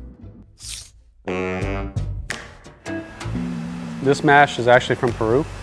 We have 50,000 pounds of Tabasco mash inside that container bulked in. This pump siphons the paste into white oak barrels. Some are 60 years old. Most of these barrels in here are essentially a used bourbon barrel. Why white oak? I don't really have the answer. I know it works, and we've been doing it 150 plus years, so I'm not changing it. A team works together to fill and seal each one. One truckload will fill up to 110 barrels, but they can't overfill them because if you have too much pressure, sometimes those caps blow off. Sometimes the lids will pop off overnight. It's a really simple fix. Just kind of move it to the barrel next to it. it can take 30 minutes to finish one row. Since they're old, the barrels don't have a perfect seal, so workers pour salt on top. It lets gases escape while limiting oxidation. Salt on top is just an extra protective layer. There is an imperfection that will help. The team stacks each barrel by mash origin. So this whole bay here, going as far back as you can to get to the wall, is about 1,100 barrels of Columbia 2022. The mash releases lots of gases during fermentation, so a tiny valve on top helps relieve the pressure. You have to have some ventilation process or it's going to explode. And that happens sometimes. It's like a Tabasco ghost. They come in here at night and they pop the lids off, and we come back and there's 6 or 7 we have to fix. After 3 years, the mash inside will stabilize, shrink, and darken in color. We can see that it was filled to about this level here, and you can start to see rings on the side of that barrel where the mash is going down. Even though it's shrunk, the aged mash is still really spicy. No coughing? Not yet, not yet, but it is hot. So let's remember, this is 10 times more hot than actual sauce. Next up, the aged mash is pumped into the blending room. Here, the pepper smell will hit you right in the back of the throat. I could say like getting maced, I guess, every day. It can really hit you hard. But that's how I put my kids through college, so I'm good with that. I love it. Morris Montgomery oversees blending, but he goes by Nook. The Army veteran ensures all the sauce tastes the same, even though it's coming from around the world. I try to do it 3 or 4 different countries and put them together. So it could be like a little Colombia, Peru, and a little Ecuador and Honduras. He pumps in vinegar and blends it all for up to 28 days. 72 tanks mix at the same time. Strainers remove pepper pulp and seeds. Nook will take a sample for the lab to test for pH, and then... This is finished Tabasco sauce, and this is ready to go. Next step to the bottling floor.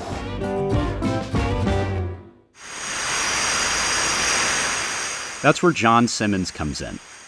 And I'm also a member of the 6th generation of the McElhenney family to make Tabasco sauce. John's factory fills up to 700,000 bottles every day, from minis to the iconic 5-ounce one.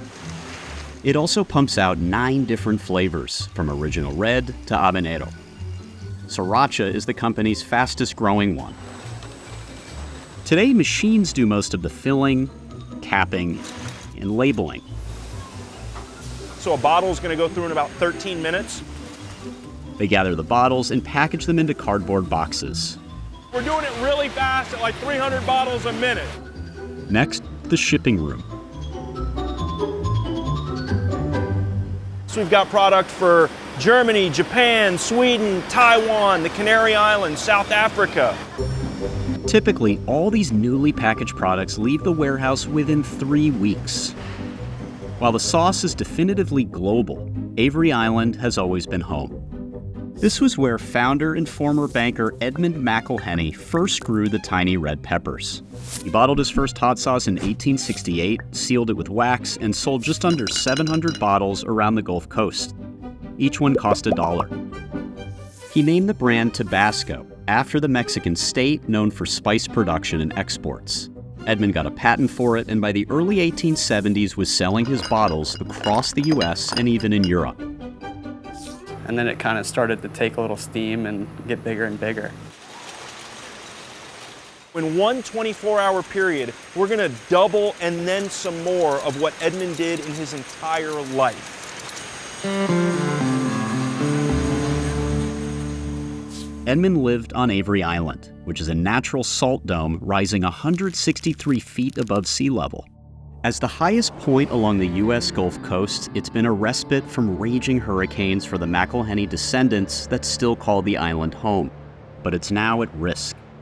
Louisiana's coast sinks by an average of 1/3 of an inch per year. On average, between 1985 and 2010, the state lost roughly a football field of wetlands every hour. When land sinks, it's more vulnerable to storm damage. It changes drastic from storm to storm, depending where it makes landfall at. You can see the marsh deteriorate. Heath Romero is Avery Island's land manager. He said when Hurricane Rita hit in 2005, it turned this island into a lake and parts of the marsh were destroyed. After Rita, the company built an 18-foot levee with a pump system around the factory. We put in water control structures to stop the salt water from getting to the cypress trees. They also planted tall grasses for protection. And you can see we recovered all of this marsh that was open water at one time. But it's a slow-moving process, especially as the home of Tabasco enters another hurricane season. You can't wait for somebody else to help you. You have to take action in your own self and try and protect what you have.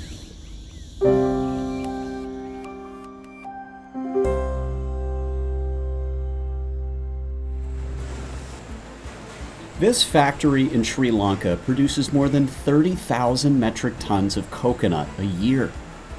But almost none of it stays in the country. It's exported to Europe, the US, and Canada.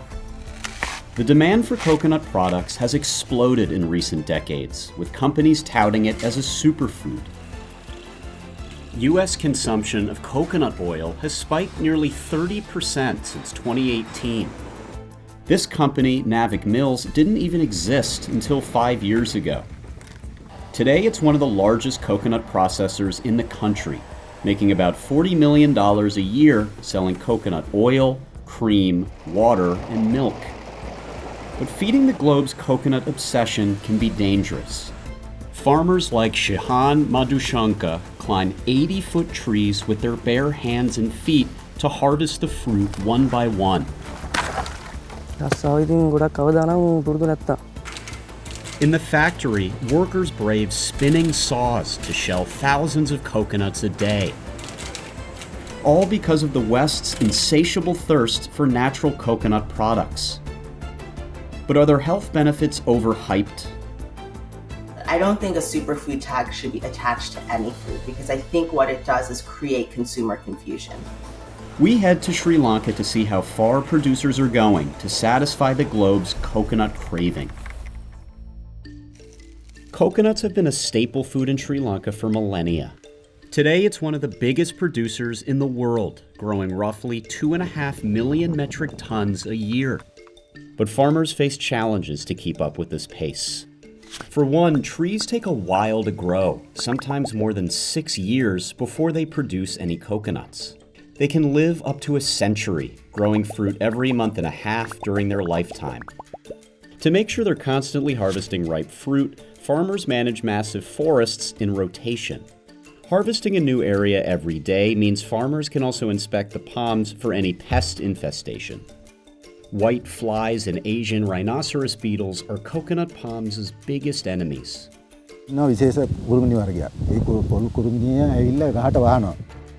These giant beetles burrow into the core and eat the nutrients. If a tree is too far gone, farmers have to burn and remove it to prevent the beetles from spreading.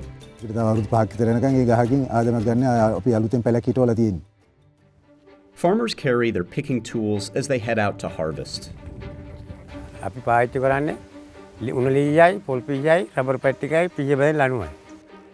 That stick is one way to reach the coconuts without putting anyone at risk. But often, the only way to get the fruit is to climb. Shahan started scaling palms 4 years ago.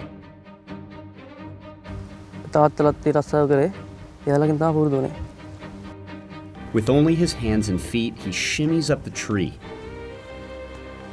It takes him only 2 to 3 minutes to reach the top. Now, he's 80 feet up with no rope to protect him.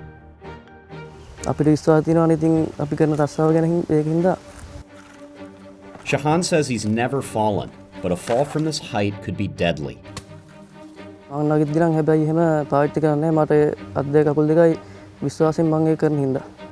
He knows which coconuts are ready when he hears water sloshing around inside. He'll repeat this daunting climb on dozens of trees today.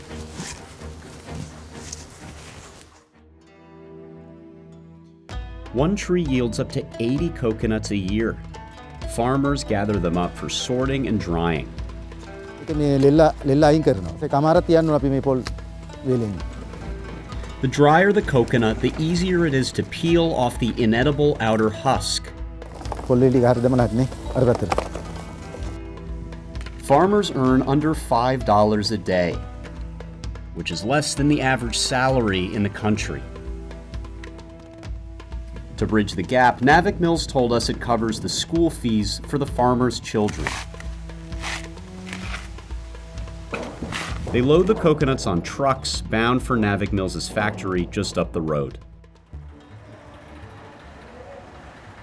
This is the second sorting stage. Imports for coconut oil have surged across the West. So to keep pace, the company introduced these saws. They doubled the speed at which they could remove the fibrous coconut shells. Machine එකෙන් අතින් කපනවා නම් පැයකට 200-250ක් විතර. Machine එකෙන් කපනවා නම් 400-450 අතර වගේ කපන්න පුළුවන්. But workers have to be careful. Flying pieces of coconut shells have nicked workers' eyes before. අපිට අනිවාර්යෙන් hand gloves අනිවාර්යෙන් දීලා තියෙනවා. goggles අනිවාර්යෙන් පාවිච්චි කරන්න ඕන. boots දාන්න ඕන. එතකොට මේ apron එක අඳින්න ඕන. In the main room, workers still peel the coconuts by hand. Machine වලට වැඩිය පිහි ඉක්ම වැඩි. සතිවල අපි 80000ක් වගේ කපන දවසුත් තියෙනවා. But peeling knives are no less dangerous. දැන් අපි මෙහෙම පොල් ගෙඩිය මේ පැත්තෙන් ආවහම අරගෙන මෙහෙම තියලා මේ තියෙන පෙයාරින් පිහිය. ඊට පස්සේ මේකෙන් මෙහෙම මේ අතත් පරිස්සම් කරගෙන මොකද ග්ලව්ස් නැහැනේ. Ashoka Kumari peels about 2,500 coconuts in a shift. ඒ ඉක්මනට රහින්නේ අපිට පඩි හදන්නේ අපි රහින ගෙඩි ගන්නට. එතකොට අපි හදන්නේ අපේ පඩිය වැඩි කරගන්න. Making less than 1 cent a coconut, Ashoka usually walks away with just under $10 a day. Just like farmers, it's less than an average salary in Sri Lanka. A team of inspectors comes through to check the quality.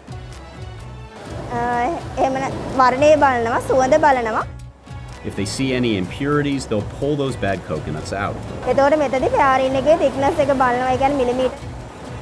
Meanwhile, another peeler slices open the fruit and dumps out the water. From this point on, machines will do the bulk of the work.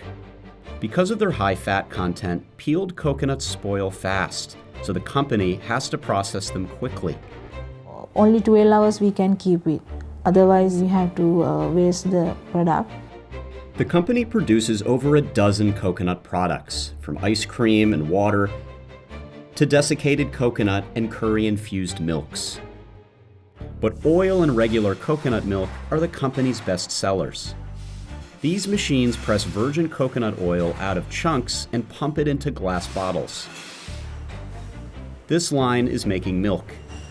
Machines grate the meat into small flakes, extract the milk, and dispense it into cans. At this point, workers hop back into the process to inspect the sealed cans and move the racks into sterilizing machines. In Sri Lanka, coconut palms are known as the tree of life. They can feed a family of 5 for a century. And they're so important, it's illegal to cut one down before it matures. Coconuts make up roughly 15% of the calories Sri Lankans consume and earn the country over $800 million every year. The story of coconuts in Sri Lanka goes back thousands of years. It's said they originate from the Western Pacific, but floated to the Pacific Islands in India on ocean currents. People here long cherish coconuts because one fruit packs so much power. It has water, fiber to make rope, calorie-rich meat, oil, and a hard shell ideal for crafts.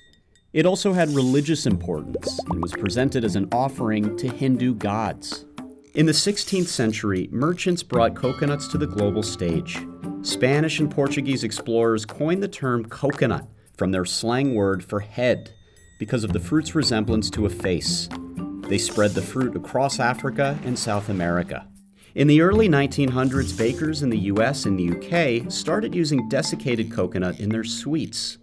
In the 2010s, Western countries co-opted coconuts as the newest superfood. Health gurus and wellness experts are looking beyond traditional American foods for things that are nutrient dense. Companies and wellness influencers claimed the fruit could improve bone health and blood sugar, promote weight loss, and help slow Alzheimer's thanks to its antioxidants.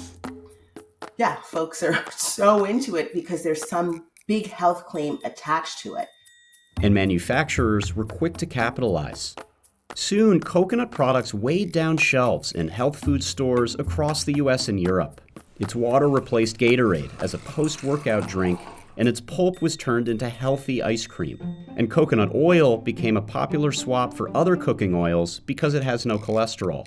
But nutritionists say the promises the coconut craze was built upon aren't so straightforward. So now all of a sudden it means that coconut oil has some magical power, therefore we must all use it, when that's not actually the case because we don't have the research. It's interesting when you look at food databases, it's usually foods that everybody's familiar with.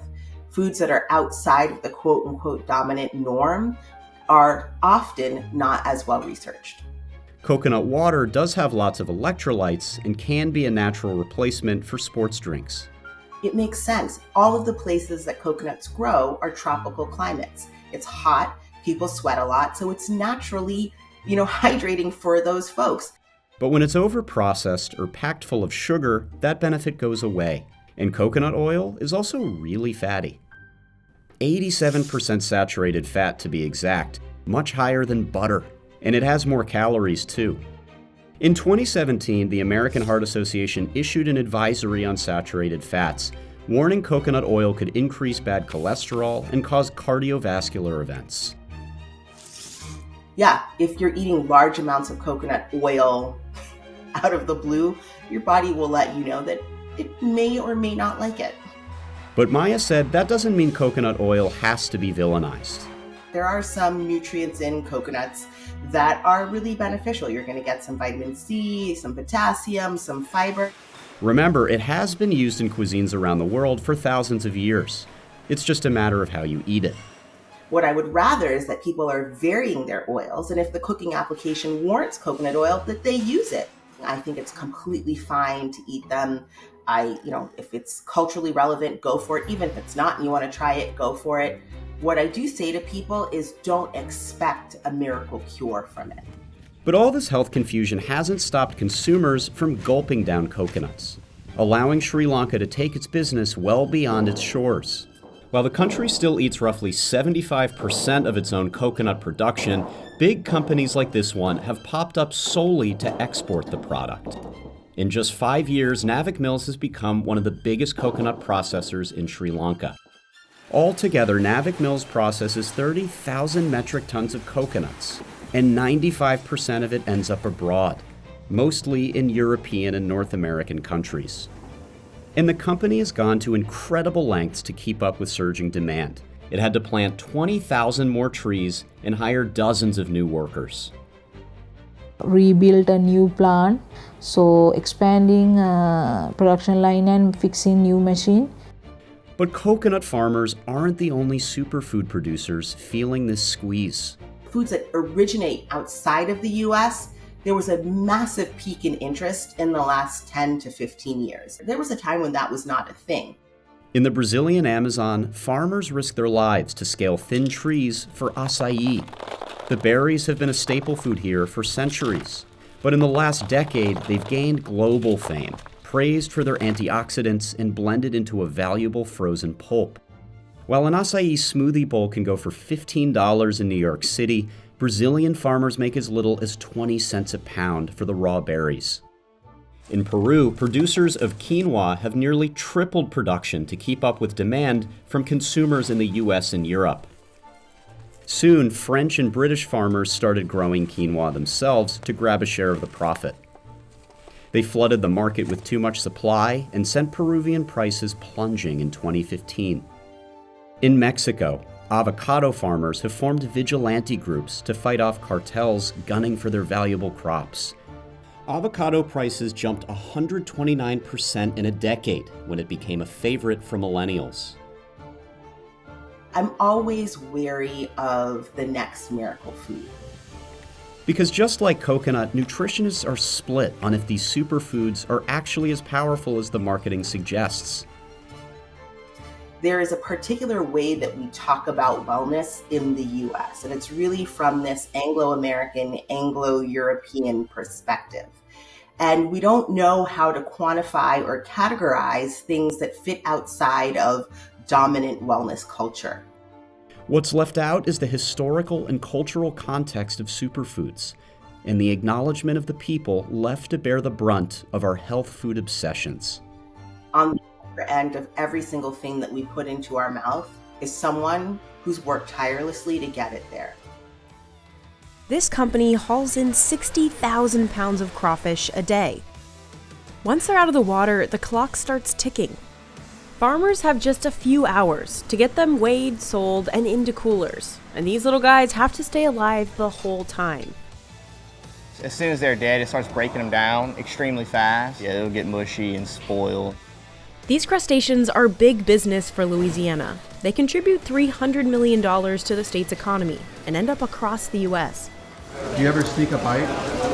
But you can't help yourself, especially when they're hot.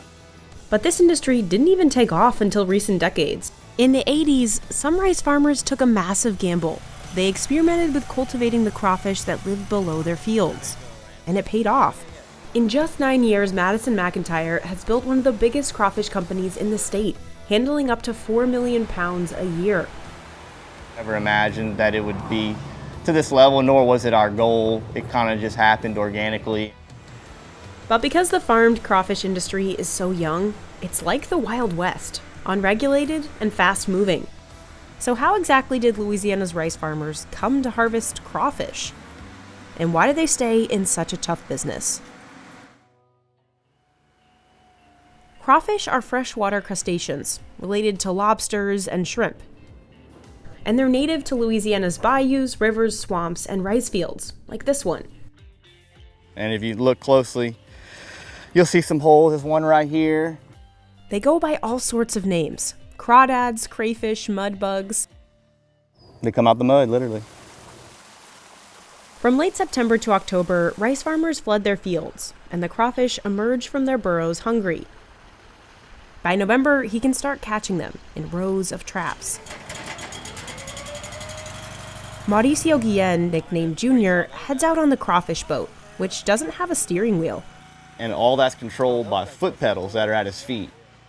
Armed with thick gloves, he empties each trap. He has just 7 seconds to dump out a trap, load in more bait, and drop it back in the water. And that's just how much ground it covers between each trap. He's got to move quickly so the crawfish don't die in the Louisiana heat.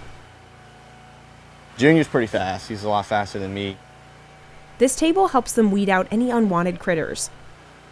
And it separates the crawfish by size. The smaller peelers can fall through here. You know, they'll go from underneath here and then into these sacks. But crawfish's big break didn't even come until the 1980s.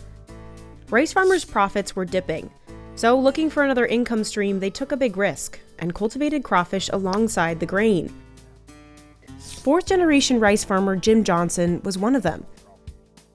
It just works almost perfect together. There's almost no better combination of vegetation to go with crawfish. The rice plant provides a wetland for crawfish breeding and shade from the sun, and plays host to microorganisms like algae, larvae, and worms. The crawfish will feed off of those. The crawfish's poop then fertilizes the fields, and the two crop seasons line up perfectly. When farmers harvest the rice, the crawfish have safely burrowed themselves deep into the mud. Once the rice is picked, crawfish emerge from their burrows with babies. By winter, they're ready to be harvested and eaten. Soon, buyers all over the South, from Texas to South Carolina, began gobbling up the mud bugs. What was once just a local eat now makes up more than half of Jim's business. And with declining margins in the rice industry through the years, the crawfish not only supplemented it, but helped agriculture thrive. Today, the crops are an important part of economies like Welsh Louisiana's. All the crawfish in the whole nation are farmed in a 35-mile square radius of this area. From November to July, rice farmers end up with tons of crawfish, packed into sacks like these. Junior and his team will load them onto trucks and book it to the crawfish dock. In the summer months, they have to get the mud bugs weighed and in the cooler within 3 hours, or else the heat could kill them. And dead crawfish breed bacteria. Once cooked, it's technically still edible, but the meat falls apart and it doesn't taste as good. Madison pays rice farmers about $1.25 a pound for their catch. Unlike most crawfish mongers, he doesn't come from a farming family. In 2014, he and his friend Charlie started selling them out of his truck in New Orleans. At an abandoned gas station, and we would serve boiled crawfish through there on the weekends. It was so successful, he bought more trucks and expanded into a full-fledged enterprise, Parrish Seafood Wholesale. While a lot of crawfish companies focus on just one part of the process, Madison does it all, along with his dog June. He grows his own crawfish and buys from 36 other rice farmers. He also owns a company that hauls the catch, a processing plant, and restaurants, cutting out the middlemen. Now we have a little over 60 employees. We run 14 trucks, 7 days a week, 24/7. Madison washes some of his catch on this $150,000 machine. How many times have you gotten poked by crawfish? Every day, yeah, but you get used to it, like it doesn't really hurt. Not only do they have to watch their fingers, they have to watch out for runaways. I mean, they're escape artists, so yeah.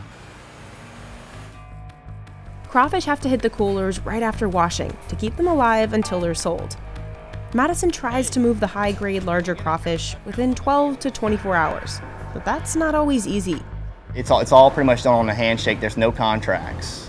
You have to be careful because people can buy all of your crawfish in the beginning of the season, and then as soon as the catch picks up, they can leave you and buy from somebody else. Stranding crawfish in these fridges. It can be a lot of pressure. The low-grade, smaller crawfish are easier for him to move because Madison just sells it to himself. Then he sends it to his Breaux Bridge factory to process the tail meat. Workers start unloading the crawfish off the trucks starting at 4 a.m. They dump them into tanks and skim off any dead or weak ones from the top. Then they give the mud bugs a wash. A conveyor belt drops them into a giant steamer basket. Using a system of tracks, a worker carefully lowers the basket into a vat of boiling water. Just like lobsters, crawfish go in alive to get the best flavor. That's why it's so important to keep them kicking until this moment. It takes just 2 minutes to cook them through. Then Madison and the team break them down this steel table into the peeling room.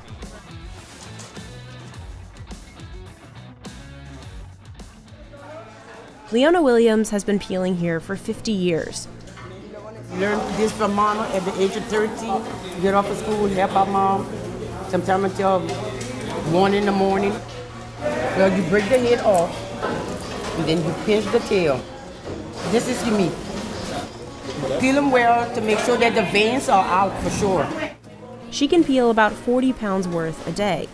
And you gotta be kind of fast at it. That's about the only way you could make money. They get paid $2.50 a pound. Are you the fastest one here? No, I'm not gonna say this. I have my sister right here. She's a little faster than I am. the team in the next room vacuum seals the tails into 1-pound bags. Because competition is so stiff, Madison wouldn't tell us where he sells these, but he said they end up across the U.S. He also sends tail meat and whole crawfish to 3 restaurants he owns in the state, cooking up all kinds of Louisiana delicacies. Crawfish have been an important part of southern Louisiana's culture for centuries. According to the Native Heritage Project, the Houma indigenous people named themselves after the word for crawfish and used it as a war symbol. In the 1800s, a wave of French Canadians settled in Louisiana after being forced out of Canada by the British. They came to be known as the Cajuns, and they brought their lobster recipes with them. But short on lobster here, they swapped in crawfish. By the 1960s, crawfish had their own festival, and Creole restaurants were adding them to menus in New Orleans. It was definitely a Louisiana delicacy. It didn't really get much farther than the state. Crawfish have since gone definitively national, but locals still cook them into staples like etouffee, boudin, and boils. Madison's business partner, Charlie Johnson, uses a Cajun cooking style in his crawfish boils. Make sure the drain's shut. This is liquid boil. So I'm adding that to the water. He first boils the corn and potatoes, drains them, and then cooks the crawfish last. Right there, when the tail starts to kind of separate from the head, there's that little white line. You can see the meat. That's usually a telltale sign that they're ready. While New Orleans Creole chefs add dry seasoning to the water crawfish boil in, out here, Cajuns dump on the dry seasoning after they're cooked. We shut that ice chest and we let them steam. I think the magic happens in the ice chest. That's when they start to soak up those seasonings. Down here, folks stop by the restaurant well into the evening. The Cajuns also love their dip. While back in NOLA, they don't use any sauce. That's how all of us. Yeah.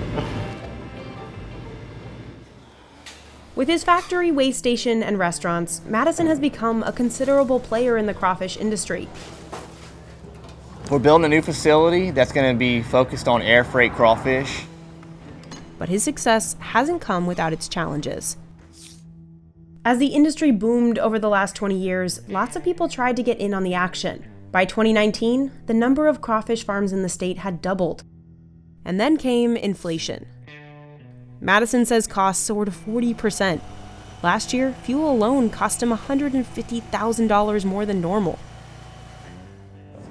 That's a lot of money that would have been profit.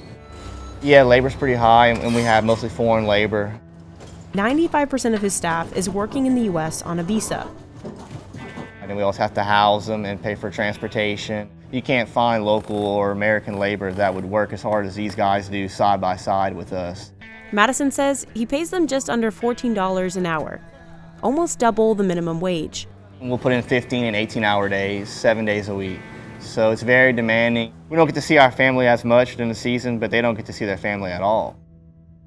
Soaring operation costs and low margins have forced dozens of Louisiana crawfish companies to close.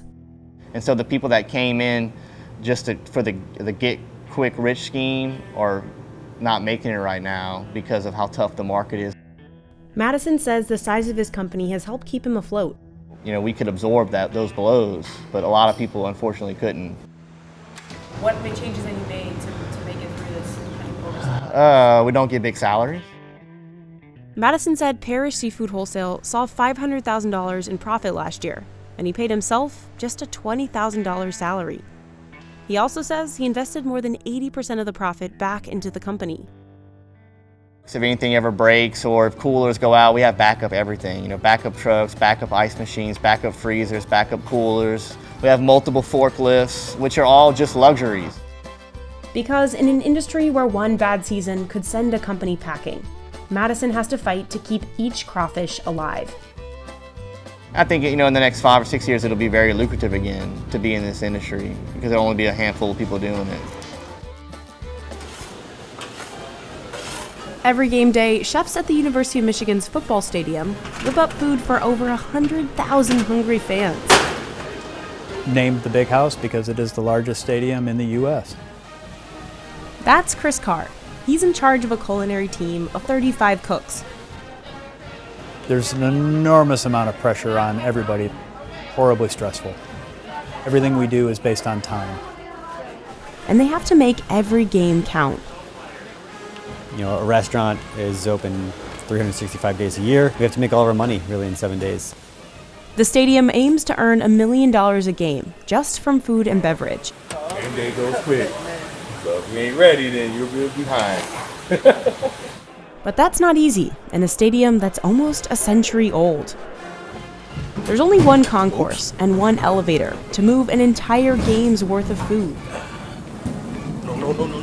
Usually it's about an hour away. Here's how chefs race against the clock to feed football's biggest crowd.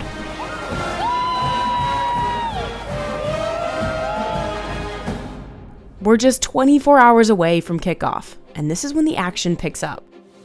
So the goal on a Friday before game day is always that everything is ready to roll.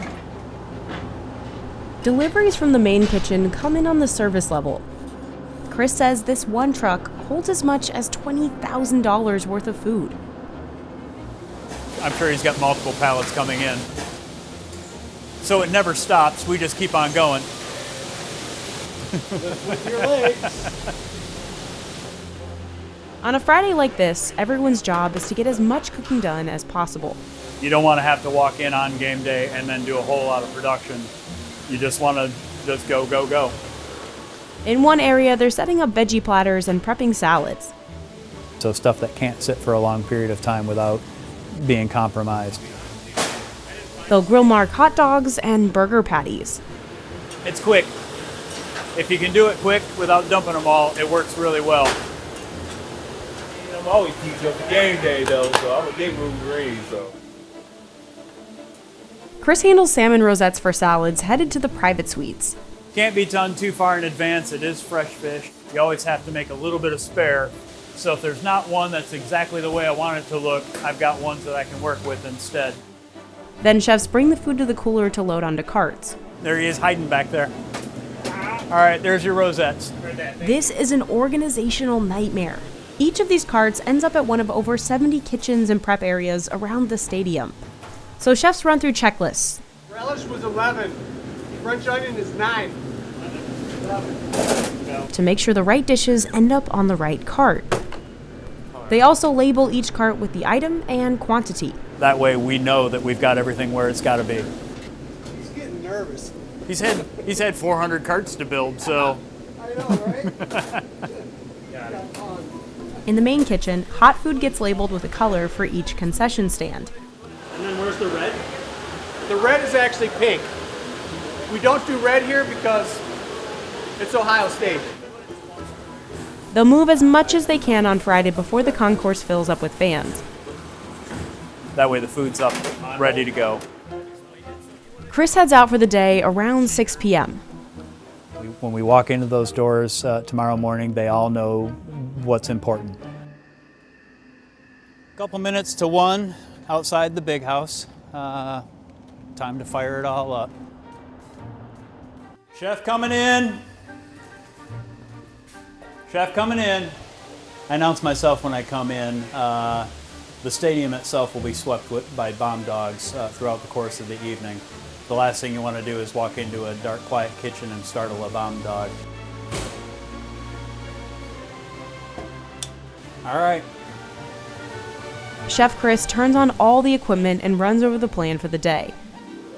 Then when we walk in on Saturday, all we got to do is fire and go. By 3 a.m., his sous chefs start rolling in. So far, so good. Now we're just moving into the next phases. By 8 a.m., they're frying the chicken tenders, and they've got to move fast. I'll go through 40 cases of chicken tenders each game just for the suite level alone. Chefs also slice up meat for shawarma and tacos.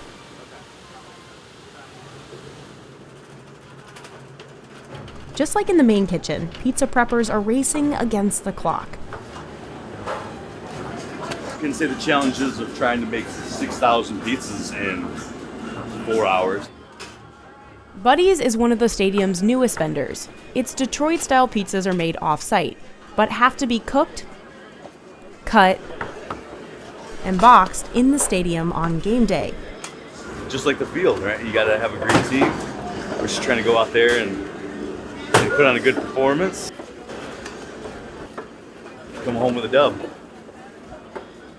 Buddy's, like every other kitchen in the stadium, feels the squeeze from a lack of space. The University of Michigan's Big House was built in 1927. While expansions through the years have added more stands, suites, and towers, the bones of the stadium have stayed the same. So typically, most buildings are going to hold 50 to 80,000. You're going to have, a 20% no-show rate. The no-show rate here is maybe 5%. So we're getting over 100,000 people every single game. It makes moving food a nightmare. There's only one tunnel to cart food along, and only one elevator. I've been standing right here for about 30 minutes waiting on the elevator. We just stopped on floor 5. I don't know if they have to get out. For reasons like this, I gotta wait for them to stop on their floor, and then I get off on floor 2, so we gotta go back in the elevator and push these halfway across the stadium. Banquet server Cameron Brennan walks up to 6 miles a game dropping off food. It's a trek he doesn't seem to mind. If you got a little bit of spare time, you could take a glimpse at the game, I love it though, because I get to watch the football game, It's real cool. The elevator took like 40 minutes, man. Finally, Cameron drops off his delivery upstairs. Well, I guess this is where we part ways. Go blue, go blue.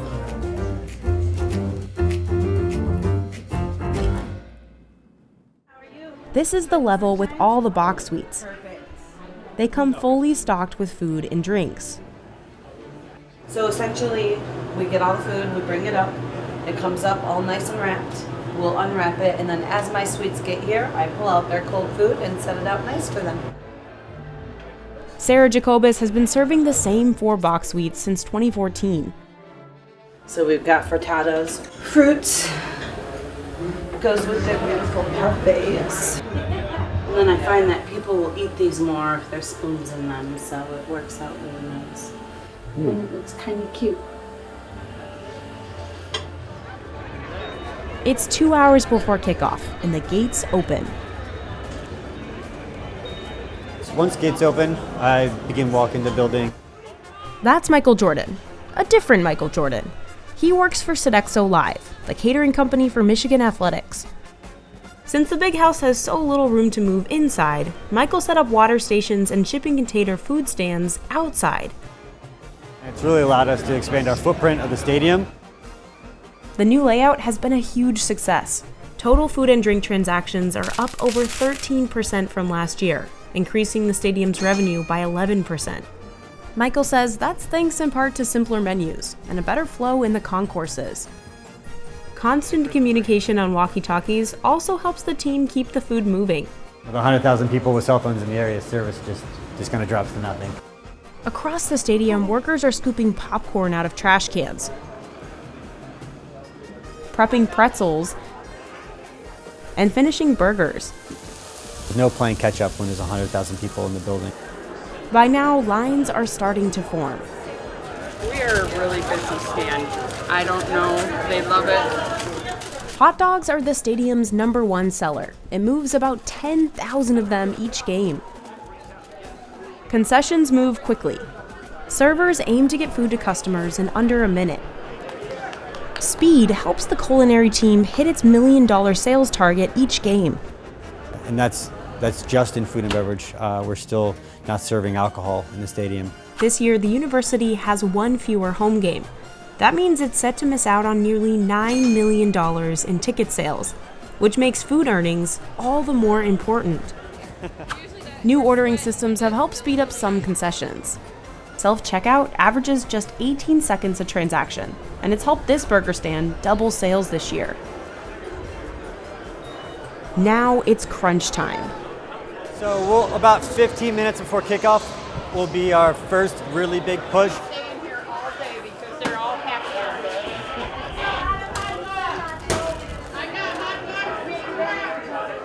Finally, the action on the field kicks off.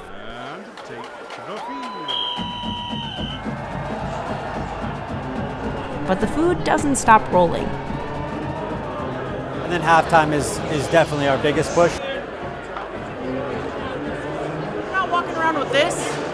You're mid. We score a touchdown, boom, popcorn goes flying. It's like shooting confetti out, but it's popcorn. Michigan pulls off a win against Rutgers, but the chef's game day isn't over. I tend to hang all the way through to the very bitter end. And once it gets to the end of the game, there's no leaving until they're all gone. So you're just in it. It's not uncommon for staffers to pull 12-hour shifts. I mean, a lot of them are here more than they're at home. It's amazing they keep coming back. Dempsey, don't smile like that. Michael says that's why finding the right team is important. It's hard to hire 700 people for an event for 7 times a year. About 500 of these workers are actually volunteers from local charities. Sodexo Live donates a percentage of food sales to their causes. The catering company pays only about 200 of them, including the chefs and servers. They make between $30 and $50 an hour. Chris does one final walkthrough of the now quiet suites. Well, we've reached 3 o'clock. For me, I'm about 14 hours in on the day. He's assessing waste. Chili, they've gone through about half of it. The wings are gone. Handful of hot dogs, handful of veggie brats left. But when the day is done, the trash can never lies. He'll use this info to tweak food ordering for the next game. It's a giant stadium, and so you're going to have excess. Volunteers pack up all the extra food to be donated to local pantries. We're in the range of about 5,000 items a game of what they're picking up. Then they gear up to come back in a few weeks and do it all over again. I mean, I'd mark this one down as probably a solid B+, maybe an A-. Looking forward to the next 3 to go.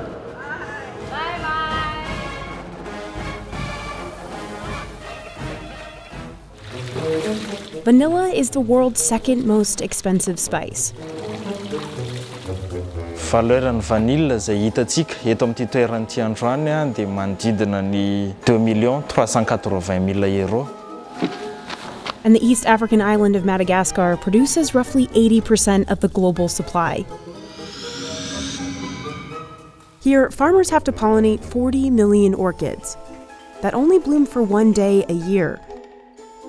Raha trena mafy izy dia lasa potsiky, simba, tsy lasa flera, tsy lasa gosy sy ny lavany. Only then will a vanilla bean or pod grow. Inside are the seeds and oils used in popular desserts. But Madagascar is still one of the poorest countries in the world. Volatility of the vanilla prices, this bust and boom, creates such a toxic environment there. Farmers can earn more when the price of vanilla is high, but rampant inflation often follows, and the big bucks attract thieves, who attack farmers and steal crops. Today, farmers arm themselves to defend their vanilla. Ny ologno mpamboly lavany kofa very lavany zany efa ratsy ny fiainagnazy satria tsisy raha magnidy bola aminazy. Farmers can plunge into extreme poverty when prices are low. The government has tried to stabilize the price, but it's backfired.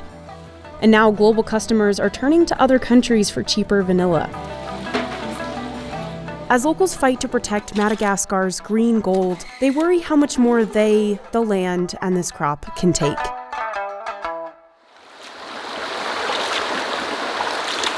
Isanandro zany ny halaviran'ny lalagna imboako avy amin'ny tanàna mandeha amin'ny volanaha eo amin'ny 2 kilometra.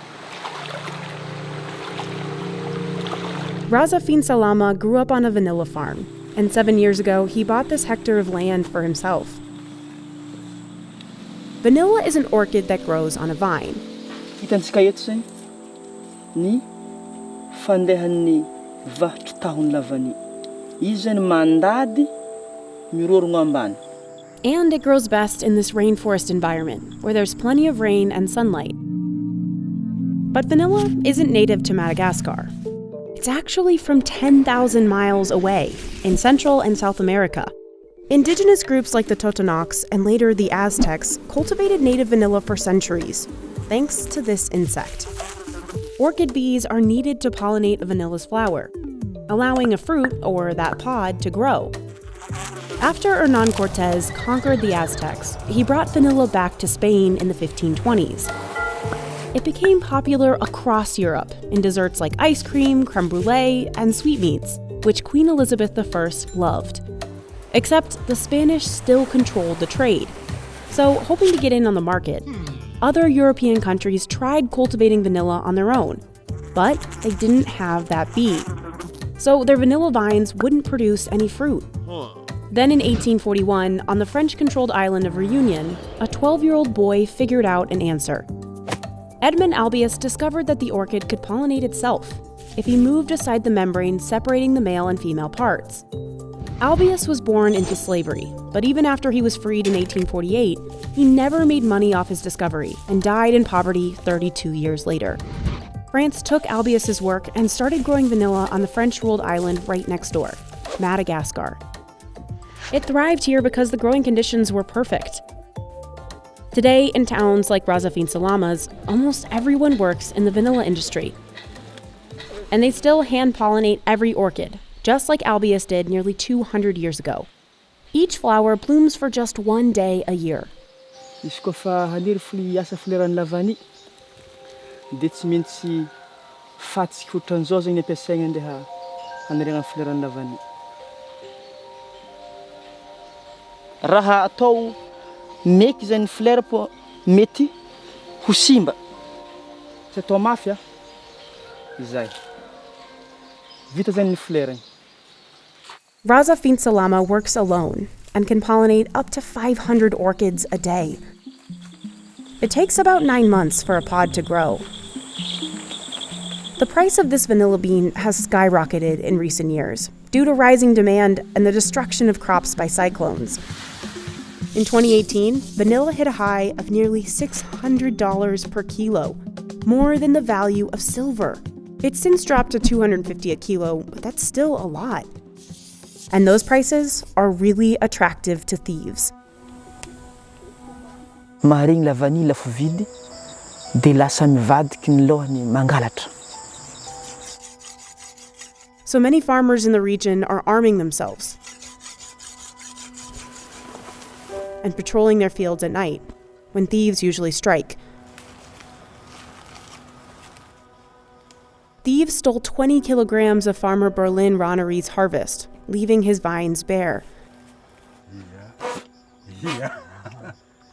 Hanafika zareo amin'ny tegna miamby, voatiry ny tegna tafy mampiasa.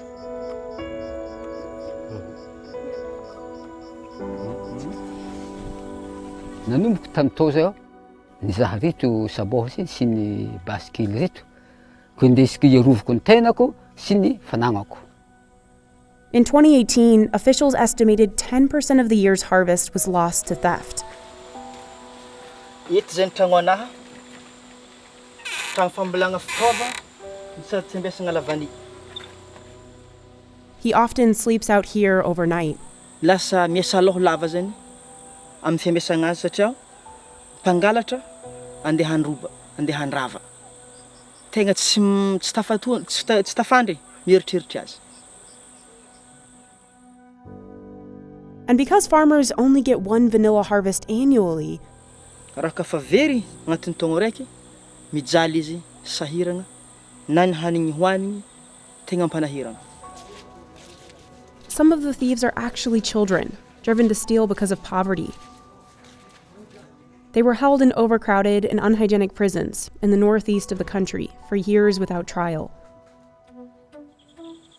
Farmers have started branding their vanilla beans with identifying codes, making the crops easier to track if they do get stolen. Another protective measure? Some farmers pick their beans before they're completely ripe to beat thieves to harvest. And so the quality goes down a lot. This year, Razafin-Salama was able to wait until his beans were completely mature. Mazava ho azy fô 15 000 gosy ny hitrety ho azo Farmers have to move quickly because the pods start fermenting immediately once they're picked. They pack the vanilla pods in 40-pound bags.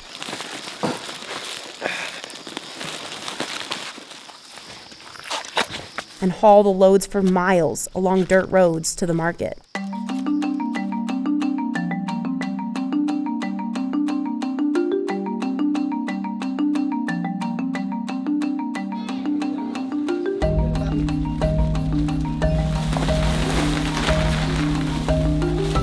Traditionally, middlemen, called commissionaires, bought these beans in their raw green state, and they held a lot of negotiating power over the farmers, since the beans spoiled quickly. The middlemen are definitely making a lot more money.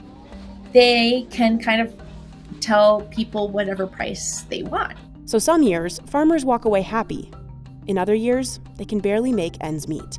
I have heard farmers say things like, you have to have courage to plant vanilla because it may not be worth it at the end. You may not get anything. Nowadays, Raza Fin Salama sells his pods directly to a cooperative called Sahanala. Manokana fa orinasany mpamboly lavany jiaby mikambagna ao agnatiny. Sahanala representatives check the bean quality and the brand on the bean and pay the farmers directly in cash, cutting out the middleman and promising a consistent price. Today, Raza Fin Salama earned about $17 for a kilo of raw green vanilla.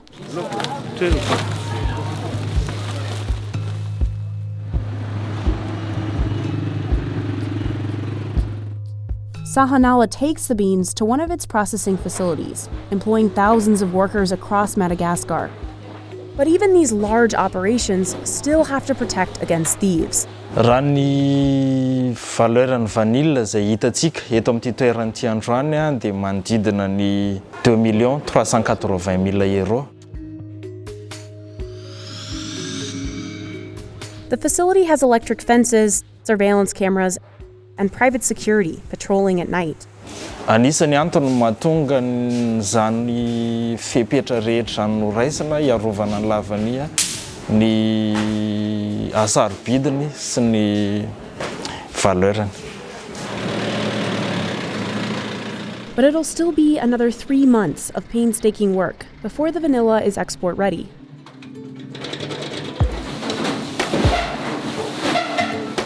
First, workers have to sort the beans by quality and size. Next, they wash each bean to remove any impurities.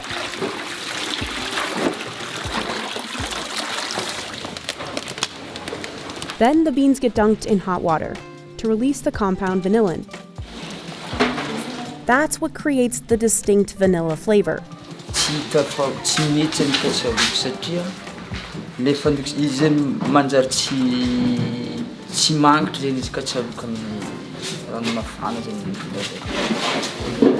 The beans need less than a minute, depending on how ripe they are.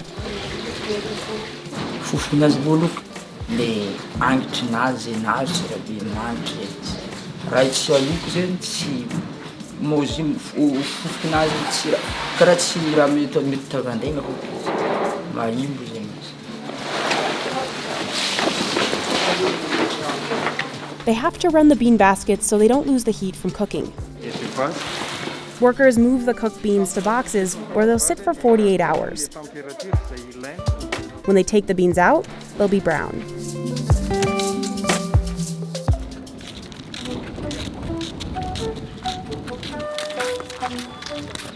Eto aorianako eto zany dia misy an'ireo ankizy izay mitatitra lavany izay handeha ho atapy ny masoandro.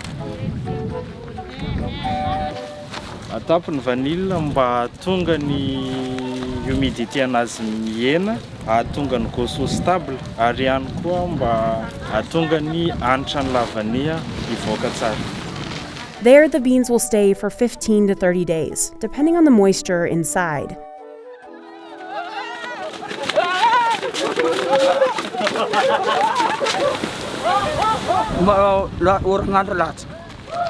Latsaka ny oragnano kela niabayaba anongoko lavanila tamin'ny labasy. Tsy manjazaka fa le tsy mety aminazy le manjary mozizika le.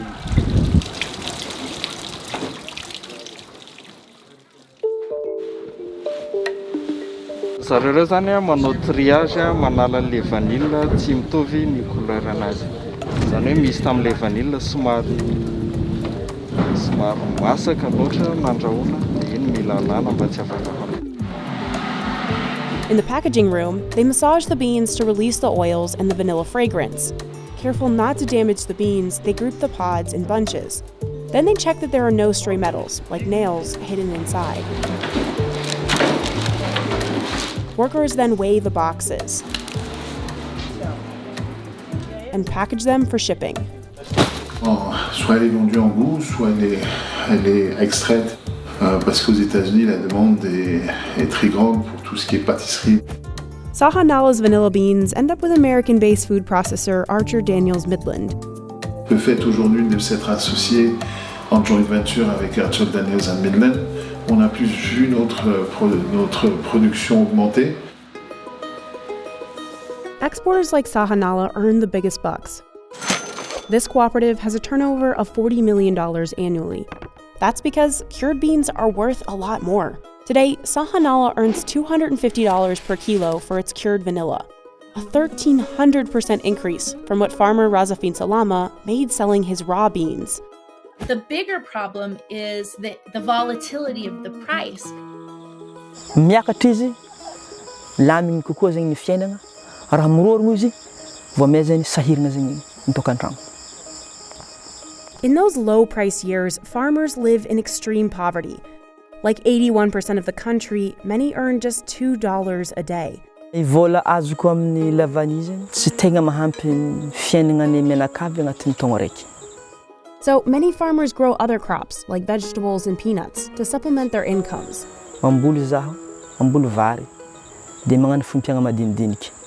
Fô ny vidin'ny lavany ndraiky edy, afahako mamelogno zareo ara-tsakafo sy mampianatra zareo ary mitaha zareo amin'ny lafin'ny fahasalamagna ohatra ka marary. During years of high prices, farmers, middlemen, and exporters would make more. But this also drives up inflation, making everything more expensive. In the ideal world, vanilla would consistently get a good price. To balance out the ever-changing price, in 2020, Madagascar's government introduced a minimum base price.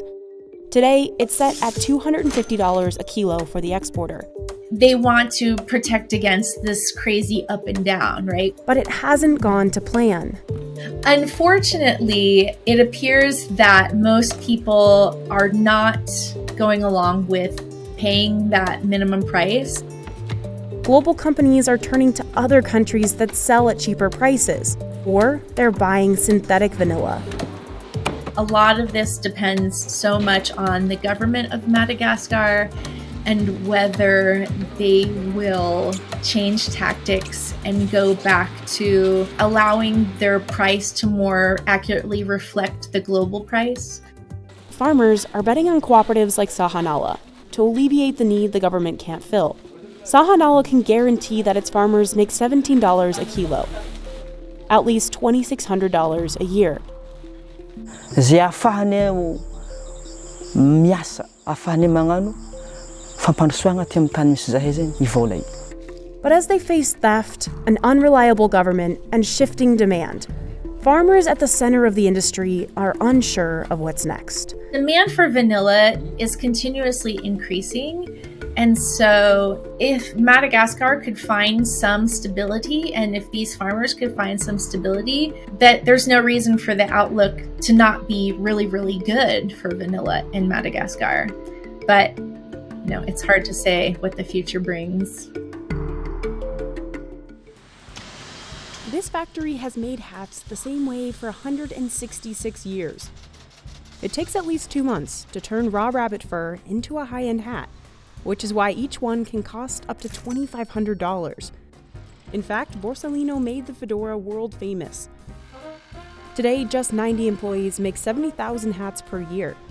Now that might seem like a lot, but it's a small fraction of the 2 million hats the factory used to crank out back in the 1920s, when almost every man wore a hat outside. Nowadays, it seems like the only people still wearing the hats are Johnny Depp and Hasidic Jews.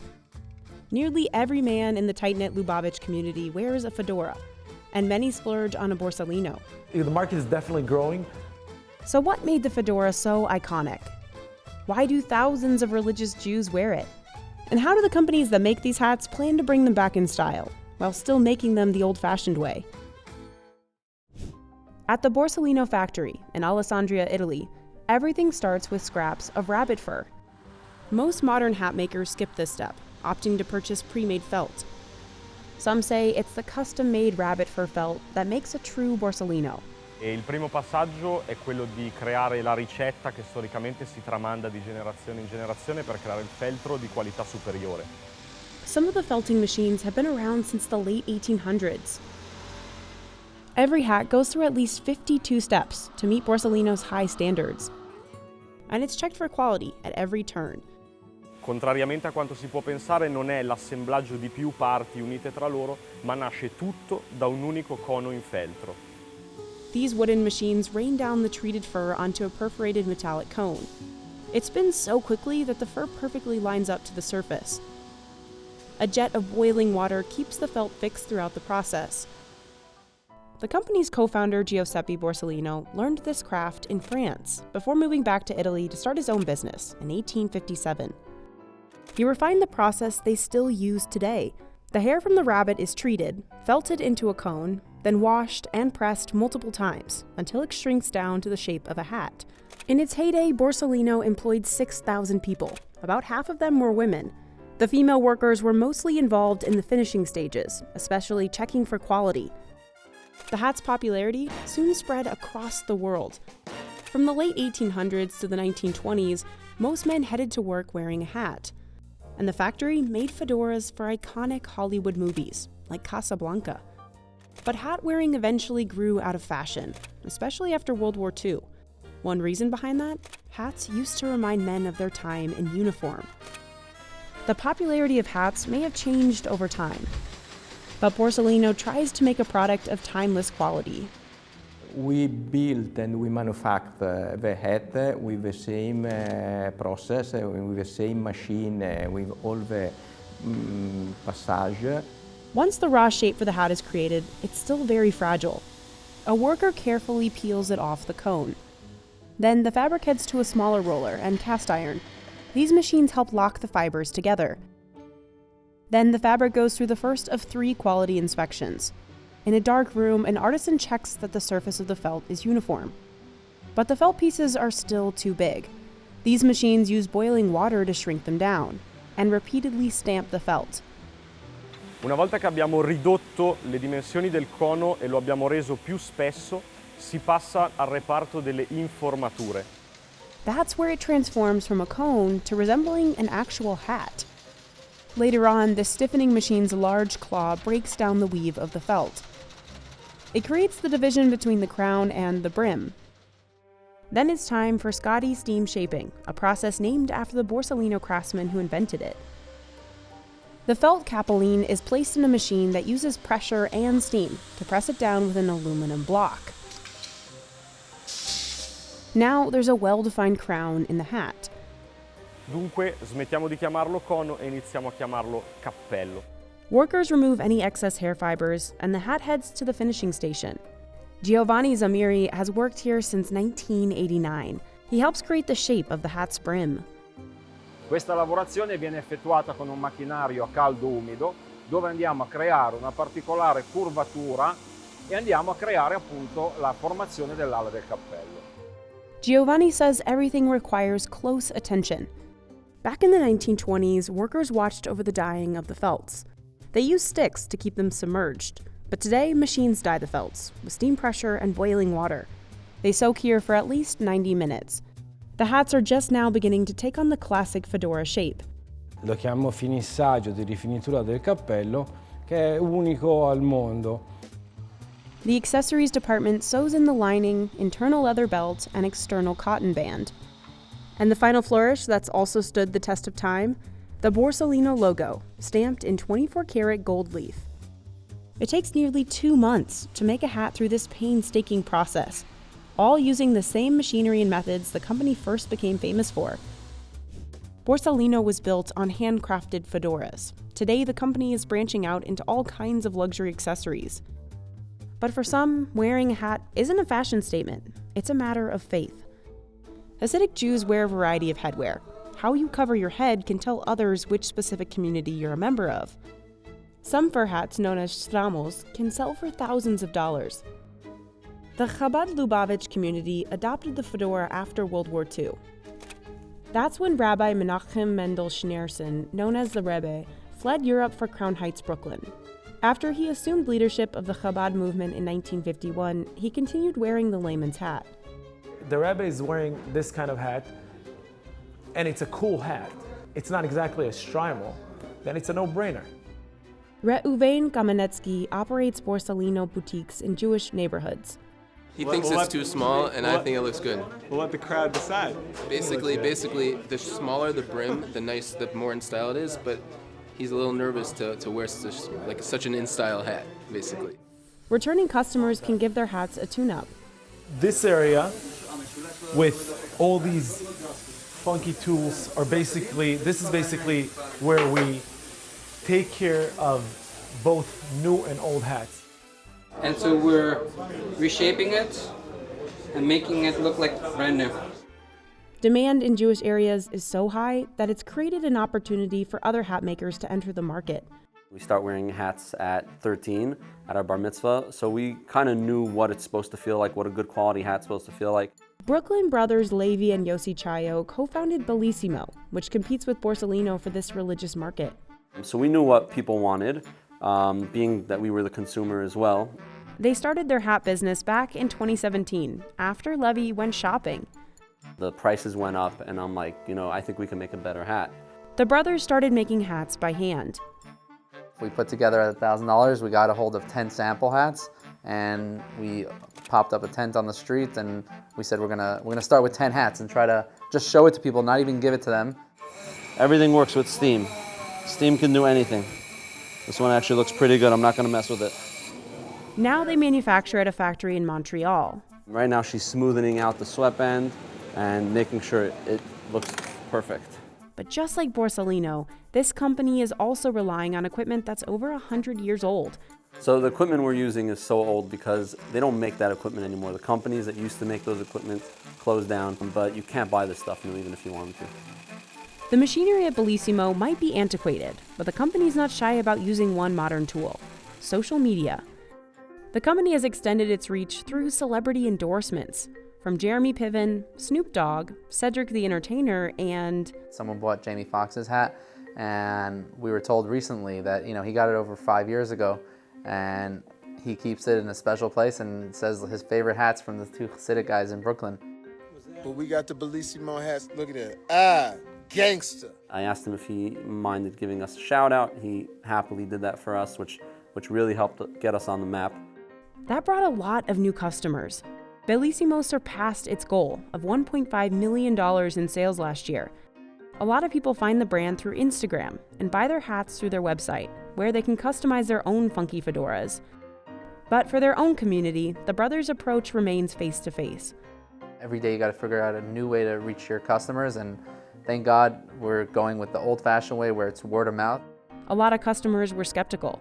They only trusted one famous brand, so they didn't really want to give us a try and let me buy this, $200 hat from you guys that we never heard of. So the brothers ran a promotion at a gigantic conference for rabbis. We had the biggest line at this convention, and all the other businesses were like, what is going on at that line? They couldn't even see what were we selling. We're doing $100 off the hat. So people just started grabbing the hats and trying them on, barely looking in a little handheld mirror. While Bellissimo is trying to grow, Borsalino is recovering from financial struggles. Back in 2017, the brand almost went under, but it was bought out by a group of investors the next year. And the company has shifted strategy to attract fashion-forward buyers with more than just fedoras. We are working to make that our brand become much more contemporary, much more fresh. Managing Director Mauro Baglietto says the company's toughest challenge is attracting younger buyers. We are really working to make the brand much more younger because we really believe that the new generation are the future of the customer. A new team of fashion experts joined the company, including the former CEO of Gucci, Giacomo Santucci. The company aims to sell more hats in the US and Asia. And it says the number of women buying their hats has doubled in the past 10 years. Even with plans to expand, Borsellino won't compromise on tradition. And we want that our customer always find luxury product, but for us luxury means quality. And competition for the Jewish market hasn't slowed things down. It's an incredible thing that you see newer brands. I think it's a positive sign. It shows that the market is dynamic and it's growing. We don't see any reduction in sales. We see growth. For Bellissimo, some of its best customers are family. Dozens of members of the Chaillot clan gathered in Montreal for a traditional haircutting ceremony for Levi's son. Today, with my grandson, I think he is doing a very good job, and he's creating a whole new fashion in hats, not only because it's a costume for us to wear it, but it's becoming a fashionable item. So why not combine style with grace? So we cover our head so Bellissimo can sell more hats. We cover our head because it's a recognition that there's always a being above us. God is above us.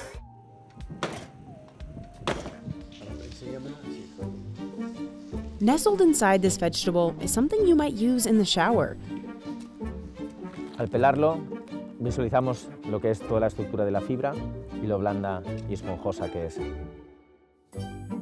One of Europe's biggest Luffa producers grows 200,000 of them a year. They're used in bathing, cleaning, and dishwashing. And according to this Spanish farm, Iber Luffa, business is booming. Es uno de los pocos productos que puede sustituir directamente a muchos residuos plásticos, sobre todo de uso cotidiano. Founder Juan Carlos Moscato has set up a system of sustainable farming, recycling all the Luffa seeds and using the waste as fertilizer. So why are so many of their customers convinced they need to buy natural Luffas? We head to Galicia, Spain, to see how one company is producing sustainable Luffas to match growing demand, and how it's trying to expand the business without increasing its carbon footprint. Luffas look like cucumbers when they're growing, but they're actually closely related to pumpkins. Their exact origins are hard to trace, but scientists say the plant likely originated in Africa. Archaeological remains show its existence in Egypt as far back as 3500 BC. Luffas first showed up in China during the 1st century AD, and they remain a staple in Chinese and Indian cuisine today, eaten when they're small and green. It takes about 6 months for the plant to mature. Juan Carlos says he has a few tricks to check whether a Luffa is ready to be picked. Tiene que tener un sonido a hueco, a vacío. He can instantly identify the sound after 12 years in the business. Si se escuchan las semillas dentro, es que el fruto está en su óptimo estado de madurez porque se han soltado de lo que es la fibra, y eso es un identificador de los más importantes. The inside of the fruit also needs to turn yellow. Luffas need about 200 frost-free days to grow. Galicia is ideal for growing Luffas because there's plenty of sun and rain. Muchas veces ni siquiera tenemos que aplicar de manera mecánica. But Juan Carlos still tries to avoid waste in every way he can. The irrigation system recycles rain to water the plants, and he's really proud of how big these Luffas can get. Some can grow up to 1 meter or 3 feet in length, but even the largest ones weigh basically nothing when they're ripe. Toda la pulpa se ha transformado en fibra vegetal y ha soltado todo el agua y se ha deshidratado. Farmers here hand harvest for 4 months, from August to November. Once they're off the vine, the Luffas have to ferment for at least 3 days. The actual peeling process doesn't take very long, because the Luffas have soaked long enough that the skin falls off in shreds. Those same scraps are later recycled as fertilizer. Farm worker Adrian says extracting the Luffa seeds can be the trickiest step. He's perfected his whacking method over the last 3 years.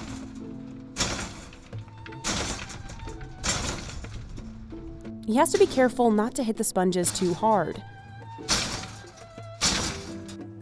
En el proceso del petado de las esponjas tenemos una una malla especial para que evidentemente no nos dañe la esponja. A continuación se la sacamos la casca, la espetamos para aprovechar lo máximo posible su semilla. The salvaged seeds aren't thrown away. The farmers recycle and replant them for next year. Estos agujeros que podemos ver aquí en la lufa se llaman conductos de semilla, donde almacena la lufa la semilla antes de nosotros limpiarla, evidentemente. The lufas soak in water again. Farmers steep them in boiling water from a natural spring. The farm doesn't use any electricity for this. That hot water removes any bacteria and gets rid of the proteins in the fiber of the lufas, so they're even softer when they're cut into sponges later on. They're left to dry in a covered area. Adrián can tell when they're ready just by touch. Cuando la cogemos ya sabemos si está seca del todo, si aún le queda un poco o si aún está mojada. Notamos que va cambiando del color ya. Cuando está húmedo está un poco más oscuro, por decirlo así. After the lufas are fully dry, Adrián stamps them flat with this pressing machine. Y esto que tengo en la mano se llama troquel y lo utilizamos con esta máquina para darle la forma a la lufa. Y con esta máquina pues sacaríamos un estropajo de cocina. Luffa owns the patent for these kitchen scrubbers in Europe, Canada, and China, and makes sure all the wrapping can be recycled. Que tampoco en el packaging o en los envíos utilizamos ningún tipo de residuo plástico. The final sponges cost $3 a piece. In the 1940s, researchers at DuPont developed one of the world's first artificial sponges. It was made of cellulose, sodium sulfate, and hemp fiber. The plastic material was more durable and much cheaper to produce than natural sponges, but plastic waste is really harmful for the planet. So Luffa's customers want to buy natural lufas instead. La esponja sintética lo único que se hace es que se produce a través de un residuo del petróleo, que simplemente se descompone en microplástico y se vierte en el vertedero y las depuradoras no lo pueden filtrar, por lo cual vuelve a ser para la agua potable. Lufas also last 7 months, while plastic sponges can go bad in just a few weeks. So lufas are really attractive to the zero waste movement. Y no tiene competencia alguna para sustituir ciertos productos plásticos. Juan Carlos is developing a plan to address the environmental footprint of shipping. The company plans to expand to Taiwan, Canada, and the US. Luffa is going to start replicating its entire farming method outside of Spain, first in the southern US. Sobre todo hemos desarrollado una capacidad de producción y un sistema de cultivo y de generación de producto que prácticamente es protocolario. The company plans to sell its American-made lufas across the country. O sea, nosotros lo que hacemos es, estamos dando opciones para no tener que hacer esto. Cada vez los productos de Luffa son más importantes en los mercados. Nigeria is the world's biggest producer of cassava, or yuca. The root is a staple food here, made into fufu and gari. In some regions, it makes up as much as half of the calories eaten. So it's at home with every part of Africa. Cassava became so popular because it resists drought and pests. The root is calorie-rich, high in vitamin C, and can replace more expensive starches like wheat or rice. Experts say areas that grow cassava are less likely to endure famine. Today, cassava is finding growing markets in Europe, North America, and Asia, touted as a versatile gluten-free superfood. It can be turned into valuable exports like ethanol for biofuel, sweetener, and starches like tapioca for bubble tea. But most of the cassava Nigeria grows never leaves the country. So it could be missing out on billions in global trade. Challenges plague its entire supply chain, from farm to factory. For one, cassava needs to be processed in less than 48 hours, or it rots. But most processing plants are hundreds of miles from farms.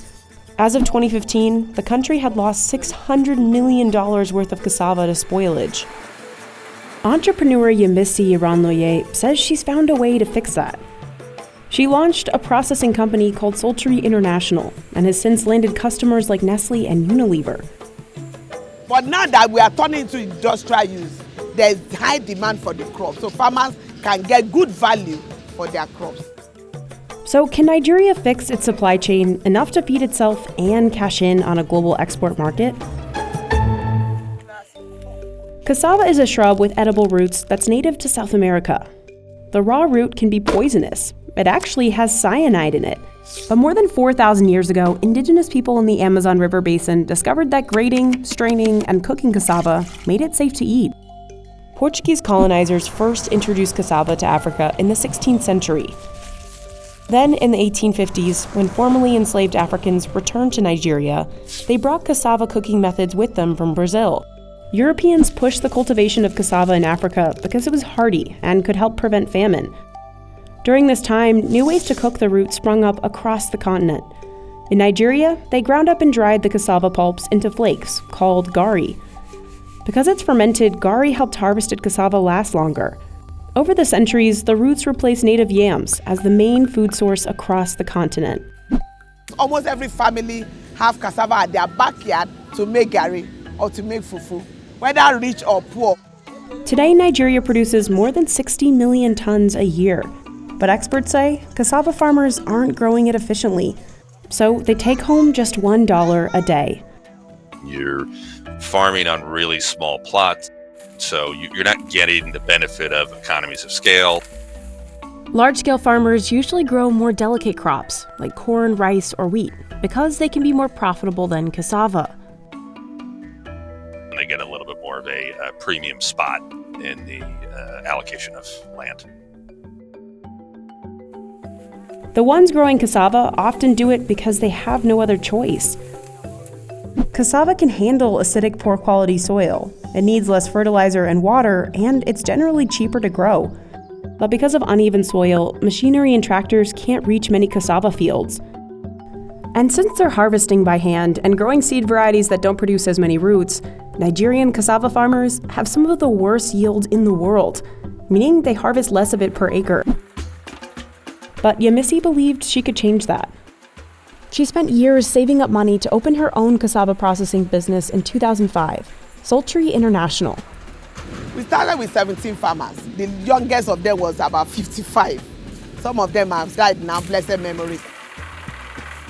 She grouped farmers so they could buy and cultivate more land together, like this nearly 500-acre farm. Farmers have moved from 1 acre to about average of about 20 acres today.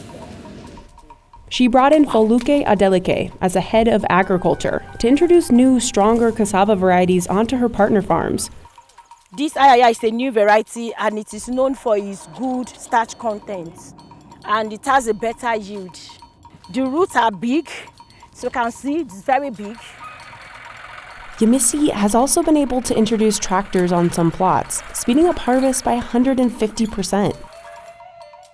Because these farms are harvesting more cassava, Yemisi can pay more. She cut out any middlemen and directly pays farmers nearly 4 times more than the open market. Now, farmers know how much they'll make off their crop before they even plant. We've been able to move farmers from less than $1 a day in the last 10 years to about $10 a day today. All of her efforts have gotten a lot of attention. Over the last 18 years, she's partnered with 10,000 farmers. Out of which about 6,000 are men, about 4,000 are women. After pulling up a load of massive roots, workers throw them onto trucks bound for Sultry's processing plant. 90% of the country's cassava is eaten locally, mostly as gari and fufu. Aderoju Adijat has been a gari producer since 1995. Every day, her factory processes 2 to 3 truckloads of cassava.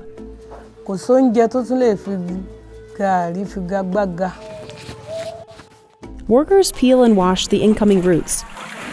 Then they grind, drain, press, and fry the cassava to make the gari's signature flakes. The peeled cassava has to be soaked for 3 days to make the staple side dish fufu. It's pounded, sieved, and drained before forming a paste.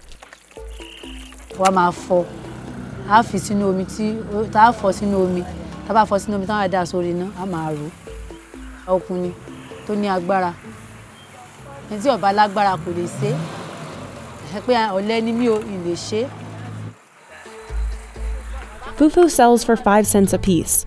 Yemisi, however, envisioned processing cassava into much more valuable products like starch and sweetener.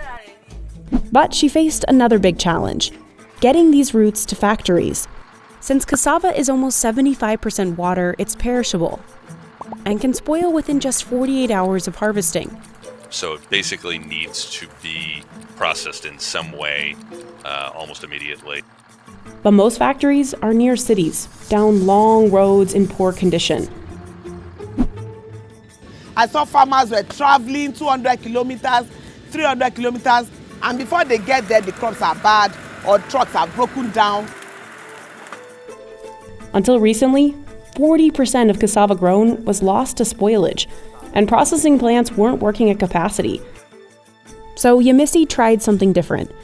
So I decided to relocate the factory to a place that was near the farmers, even though far away from the customers.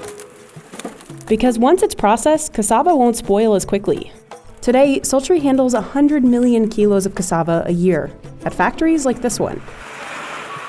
This is the area where the reception is done. That's Ogubo Odegwa Florence, the plant manager. The payloader that brings heaps of cassava drops it inside this silo. The belt takes the cassava to the dry cleaner.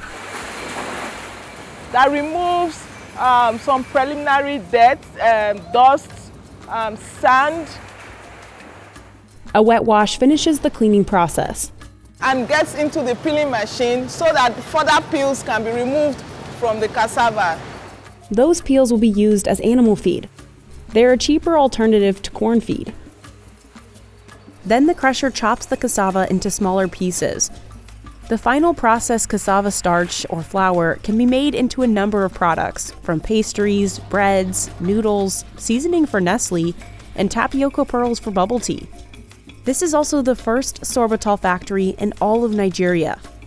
The sweetener it creates can sell for over 10 times the price of raw cassava. Unilever uses Yemisi sorbitol to make products like toothpaste and mouthwash. Imagine how many we are in Nigeria or in Africa, and all the sorbitol imported into Africa come from Asia. And yet we all must brush our mouths every day, whether we are poor or rich. While huge customers have helped Yemisi become one of the largest processors in the country, she hasn't been able to export much. She does ship her sorbitol internationally, but hasn't had luck exporting flour or starch, and she's not alone. Nigeria is the world's top cassava producer, but it's ranked 59th on the global list of exporters. In 2021, Thailand earned nearly $1.3 billion from exporting cassava, despite producing less than half as much as Nigeria. That same year, Nigeria earned just $1 million. It's not like the demand isn't there. The global market for sorbitol is expected to rise as more people turn to sugar-free products. Nigeria actually has to import 95% of its starch because demand outpaces production. Rising wheat prices due to the war in Ukraine have driven up interest in cassava flour. And then there's ethanol, a valuable biofuel, also used in beer and winemaking and pharmaceutical products. Some estimate cassava ethanol production alone could earn the country billions. But the final problem is adoption. Yes, cassava is an important food staple, but Yemisi says not enough Nigerians know that it can also be processed into lucrative export products. Now, the government has done things to help increase demand domestically, but experts say it needs to invest more to boost exports. And producers have told us they want more government support, like building better roads near farms and increasing investments in new cassava varieties. Because Yemisi thinks Sultry is proving cassava investments can actually work. I remember like 12 years ago, farmers with farm, they were had to call the cows to come and eat it up because nobody to buy. But now that we are turning into industrial use, there is high demand for the crop, so farmers can get good value for their crops. If Nigeria can grow, process, and export more, it could tap the huge economic potential of cassava. We grow the highest amount of cassava in the world. We are now ready to take our place at the global scene. It can take almost a full year to make just one of these carpets. And a thorough wash is one of the last steps. अगर इसमें थोड़ी सी भी अगर लापरवाही अगर थोड़ी सी भी अगर असावधानी हो तो पूरा कार्पेट जो है रुइन हो जाएगा. They're made by Obiti, India's largest producer of handmade carpets. It makes roughly 350,000 carpets a year. And almost all of them go to the US. It supplies brands like Williams-Sonoma and West Elm. One carpet can cost over $12,000. That's because weavers make most of them by hand, not by knot. हर वक्त जब तक काम में लगे रहें तब तक ध्यान उसी पर रहे, कहीं दूसरा नहीं. दूसरा हुआ तो गड़बड़. Obiti can reject a carpet for one small mistake, spoiling up to a year of work. होती कभी-कभी दिन तो लोग लापरवाही बरत देते हैं तो बहुत परेशानी होती है. So how does Obiti ensure perfection along the way? And how did this region become the carpet belt of India?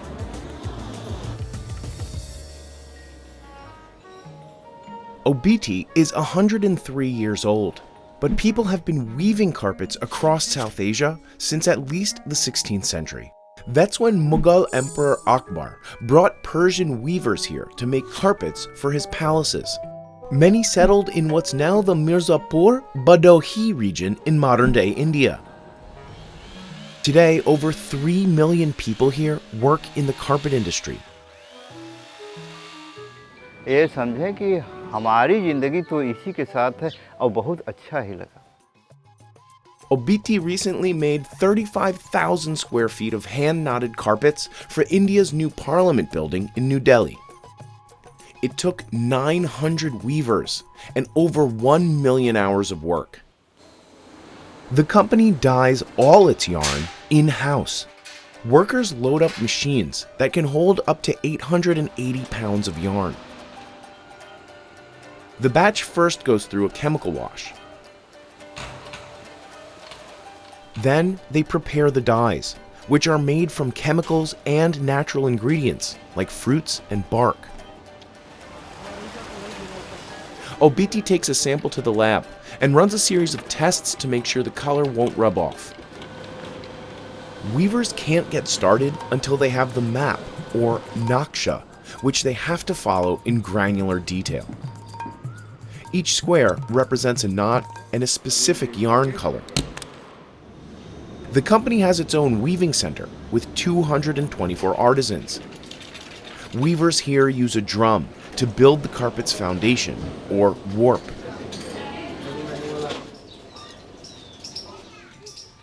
But some build it by hand, which can take a full day.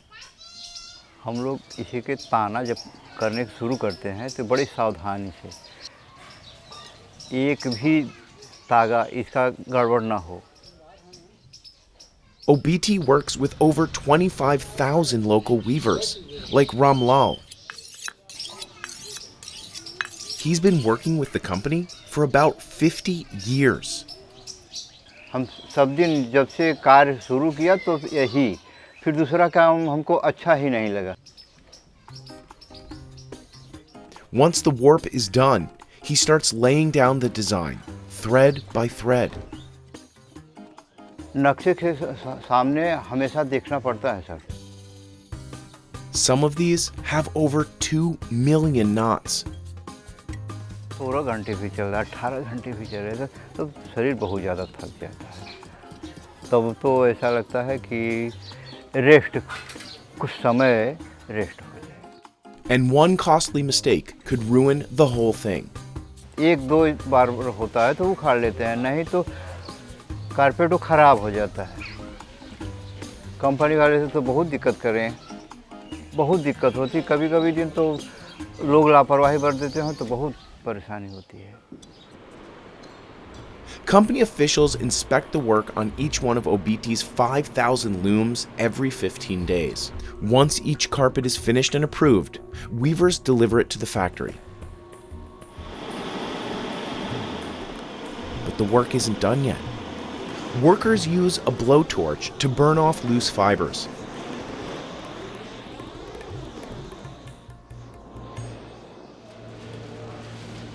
Then, teams of washers give the carpet a scrub. Everything starts with a water dousing. A chemical treatment gets rid of dust. जो ये लोग होते हैं ये काफ़ी expert होते हैं. अगर इसमें थोड़ी सी भी अगर लापरवाही, अगर थोड़ी सी भी अगर असावधानी हो और थोड़ी सी भी अगर लेथार्जीनेस जिसको बोल सकते हैं अगर कोई करे तो पूरा कार्पेट जो है रुइन हो जाएगा. क्योंकि इसमें जो कॉटन होता है वो जो है अगर ब्लीचिंग अगर थोड़ी सी अगर रह जाए, प्रॉपर क्लीनिंग ना हो तो वापस जो है ये डैमेज कर सकता है कॉटन को. Carpets shrink during the washing phase, so they have to be stretched back out once they're dry. Then, the workers clip and shear the carpet's surface to a specific height. Machines help, but they mostly have to do this by hand. They also straighten and bind its edges, and trim or knot any fringes.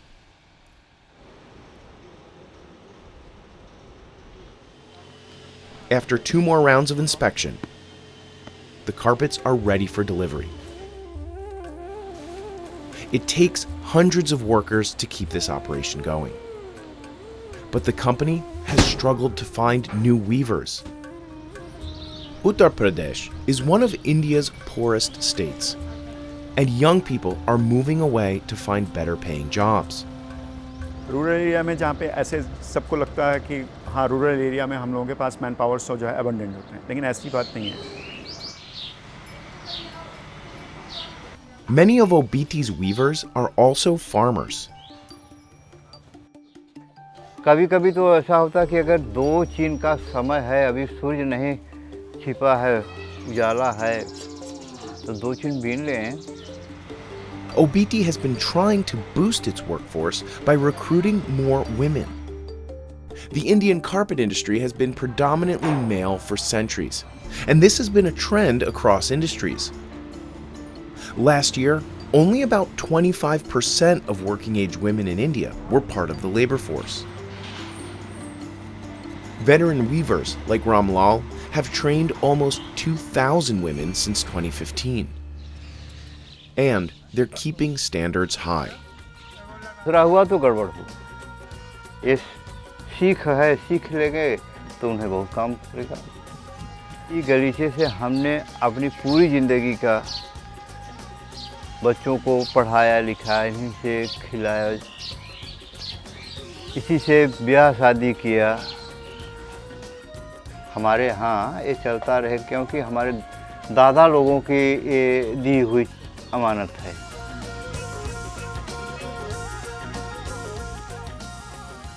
This machine vibrates trees to shake off thousands of ripe olives at once. Spain produces roughly half of the world's olive oil. And most of that comes from a single cooperative in the south of the country, where 75,000 families work together to farm their groves. No paramos, siempre hay que estar realizando todo tipo de trabajo. So even though it may not look like it, this industry is struggling. No creo que nos hayamos enfrentado nunca a años tan malos como estos. In 2022, Europe experienced its worst drought in 500 years, making it tougher for these farmers to grow the olives they need. Las aceitunas están totalmente secas y arrugadas, ¿no? Farmers didn't have enough water for this year's crops. Some have harvested half the amount of olives they did last year. Y es importante el agua, porque el aceite hoy en día es el principal reclamo económico de las poblaciones. We went to Antequera, Spain, to see how these farmers bottle up millions of liters of olive oil, despite a record-breaking drought. Olive groves stretch across 6.8 million acres of Spain, making the country the largest exporter of extra virgin olive oil in the world. Olive oil production here dates back to the 2nd millennium BC. Andalusia once supplied olive oil for the Roman Empire. But in modern times, Spain hasn't always dominated the market, mainly because the bulk of what it used to produce was a low-quality blend. That changed about 25 years ago, when producers invested in new harvesting practices and machinery. That's what makes today's olive oil higher quality and much more expensive. Benito's family has been growing olives for generations. His grandfather, also called Benito, got into the business in 1908. He collects olives from November to January, then switches to preparing the olive trees for the next harvest. But it's not an exact science. Cada año intentamos adelantar más la cosecha para obtener aceite y zumos de primera calidad. Zumos que tengan un frutado intenso. It all starts in the fields. Machines called vibradoras shake ripened olives out of the trees. Cuando tú vibras una pata, todas las vibraciones se van al exterior. La pata nunca vibra hacia abajo, hacia la raíz. Vibra hacia arriba. This method doesn't damage the branches or the tree trunk. It just makes the ripe olives fall to the ground. Benito says he's never harvested so few olives in a season. Una sequía tan larga, tan horrorosa en nuestra zona. Satellite images show just how dry this area has become. Winter precipitation was down by more than a third. Trees that don't get enough water are tougher to farm. It's harder to pull the olives off the branches because el olivo está chupando la poca agua que pueda tener el producto, el fruto. Entonces está tomando, es como si estuviera comiendo un poco de la aceituna, por así decirlo. In 2019, Benito would gather around 8,000 kilos of olives in a day. Some days this season, he barely gets 1,000 kilos. El olivo, allí hay muchos olivos que no están en condiciones ni de que este año ni del que viene puedan volver a una producción adecuada. It's also stiflingly hot. En mayo, una época muy importante para la floración del olivo, en nuestra zona vinieron unas calores que quemaron mucha flor. Eso hizo que se perdiera mucha cosecha. Benito says winters are also less severe, and without enough water, the trees won't grow. Pues se ve un poco mermado en su deficiencia y no tiene sustento donde poder recuperar esa energía, digamos. The damage to the trees gets worse every year of the drought. Here's what happens to the olives that do survive. Farmers unload their crops in processing facilities run by Decoup, and a conveyor belt carries thousands of raw olives an hour. They're gently washed to remove any remaining dirt from the groves. But the value of their crop isn't set. The olives have to be taste tested first. Extra virgin olive oil is the least processed. It's extracted not through the use of heat or chemicals, but by grinding the olives and pressing out the oil. That's what makes extra virgin the most expensive type of olive oil. But it's also considered healthier because it retains all of its natural vitamins and antioxidants. First, machines blend the olives into a thick paste. Pasa a unos molinos de molturación de acero inoxidable de martillo, que son necesarias molturar la aceituna completamente para luego pasar a un batido. El batido es necesario para preparar la pasta de masa de aceituna para la extracción posterior. Then, massive decanters extract the oil out of the mush.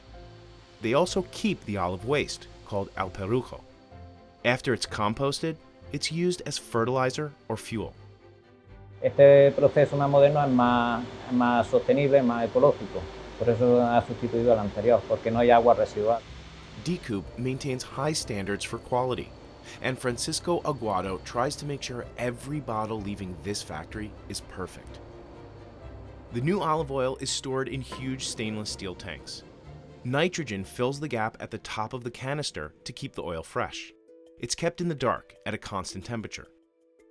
Decoup has the biggest olive oil storage facility in the world. It can hold 300,000 metric tons. That's 1/3 of an oil tanker. The tanks can keep oil fresh for up to 2 years. Each batch of olives has a distinct fragrance. Pues puedo decir que huele como a campo, a tierra húmeda, un olor muy bonito, muy agradable. Finally, the olive oil is poured into bottles and sealed.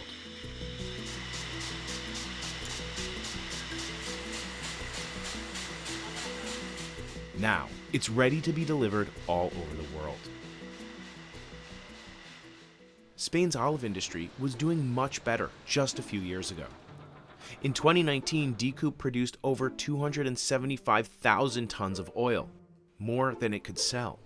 But then, demand for olive oil skyrocketed during the COVID-19 pandemic. Porque la gente se quedaba en casa, cocinaba más en casa y compraba un buen aceite. This year, farmers project a harvest of under 90,000 tons, about a third of their record-breaking year in 2019. And olive oil remains one of the priciest cooking oils in the world. As of January 2023, a bottle of DCOOP's extra virgin olive oil sells for over $10. And just like everything else these days, inflation is squeezing oil producers. Por lo tanto, no pensemos tampoco que en esta situación de precios altos el agricultor está ganando dinero. Farmers like Benito say they're following practices advised by the engineers at DCOOP. Farmers can pass through the groves with a tractor. That kicks up dust that coats the trees. El polvo se pega a la hoja del olivo y produce que no se evapotranspire el olivo. They also plant vegetables in the ground between the trees to maintain the fertility of the soil. And they say they've improved irrigation systems to distribute the little water that's available. Y no hemos podido llegar a recuperar del todo algunos olivos. And without enough water, producing olive oil is going to remain difficult. Lo veo complicado. No creo que nos hayamos enfrentado nunca a años tan malos como estos. But Benito says he and other farmers will keep trying. Y sin embargo, bueno, pues el agricultor de una forma o de otra se va adaptando y va intentando sacar la rentabilidad máxima al cultivo.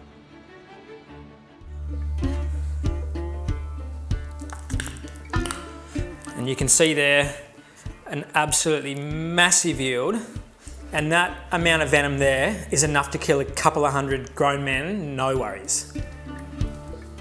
Billy Collette is collecting venom to help make life-saving medicine for snake bites. These guys are literally one of the most toxic snakes on the planet. Millions of people suffer venomous snake bites every year around the world. If you get bitten by a rattlesnake, it's like having your hand smashed with a hammer. The most common way of making antivenom is by first injecting snake venom into animals like horses and then drawing their blood. But producing it is expensive, and some parts of the world are facing a desperate shortage. As many as 137,000 people die from snake bites each year. We call these neglected tropical diseases, and it's really important that we find ways to solve it. So why are animals still used to make antivenom? And what can we do to solve this hidden health crisis?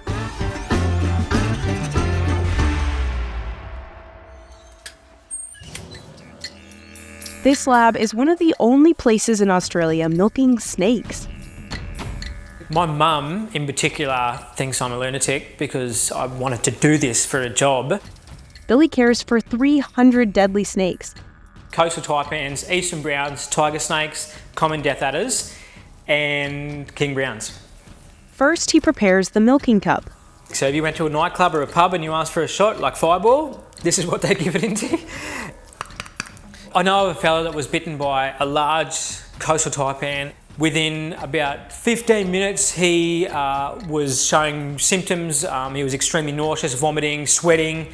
And by the 20-minute mark, he was almost unconscious. He was bleeding out of his eyes, his gums, every orifice in his body.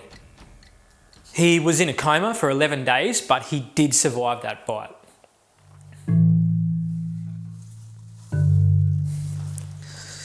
So this is a tiger snake. So these guys are literally one of the most toxic snakes on the planet.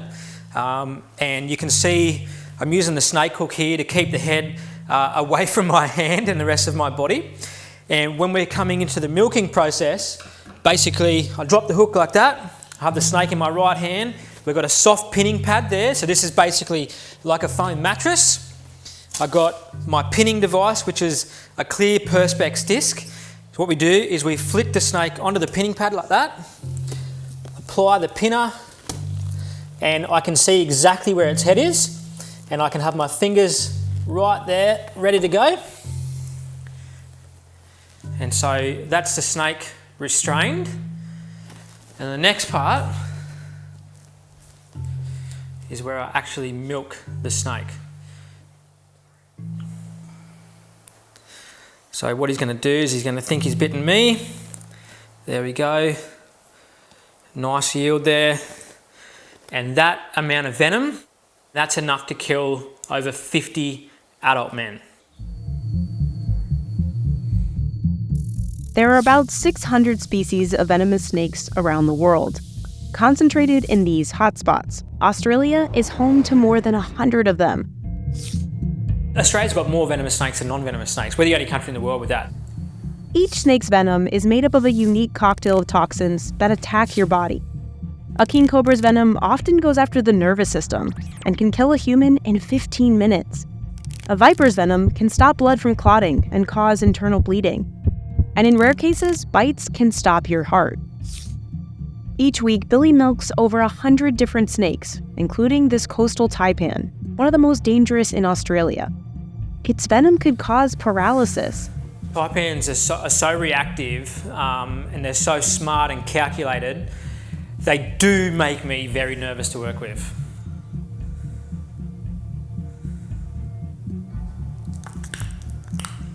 And you can see there an absolutely massive yield, and that amount of venom there is enough to kill a couple of hundred grown men, no worries.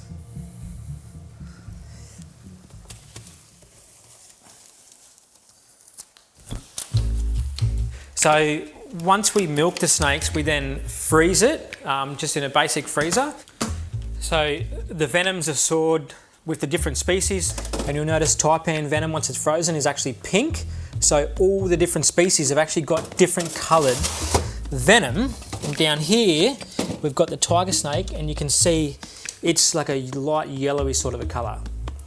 Eastern brown's clear. The king brown is a really rich, deep, dark yellow, like you can see here. A few months later, when we've got enough together, we'll actually freeze dry it.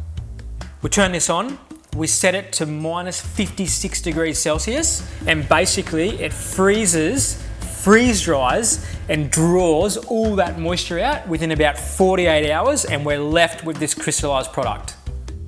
Freeze-dried venom is easier to transport and lasts longer. Billy says the venom from his lab has saved over 250,000 lives in Australia.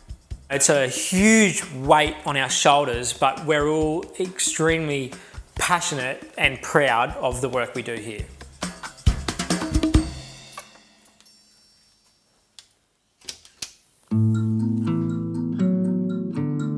But snakes aren't the only animals needed. Horses are also key to making antivenom. We're producing a medication, so the horses need to be healthy, need to be in a good body condition. Mauricio Guardas is in charge of the farm run by Instituto Clodomiro Picado, Central America's only supplier of antivenom. His team injects horses with small doses of venom. It's important they're precise. Too much could hurt the horse. It's a very dangerous process. We need to be really careful with everything that we do here. The horses will begin to produce antibodies, which will eventually become antivenom. The healthier the horse, the more antibodies they produce. Mauricio's team collects their blood every 2 weeks. They wash and shave the horse's neck to prevent infection. Then they extract blood from the horse's jugular vein. It takes less than half an hour to collect 6 liters. Just one blood bag is worth over $500. We separate the plasma, and from the plasma, we separate the antibodies, and that's what you get injected if you get bitten by a snake. Scientists have used horse blood to make treatments since the 1800s. Inspired by vaccine science of the era, the French Dr. Albert Calmette injected cobra venom into rabbits and horses. He used their blood to make an early version of antivenom. Animals like horses are still used today. because they have a lot of blood to produce antibodies at scale. We're producing a medication that's able to save lives. It's something that's very appealing and very rewarding.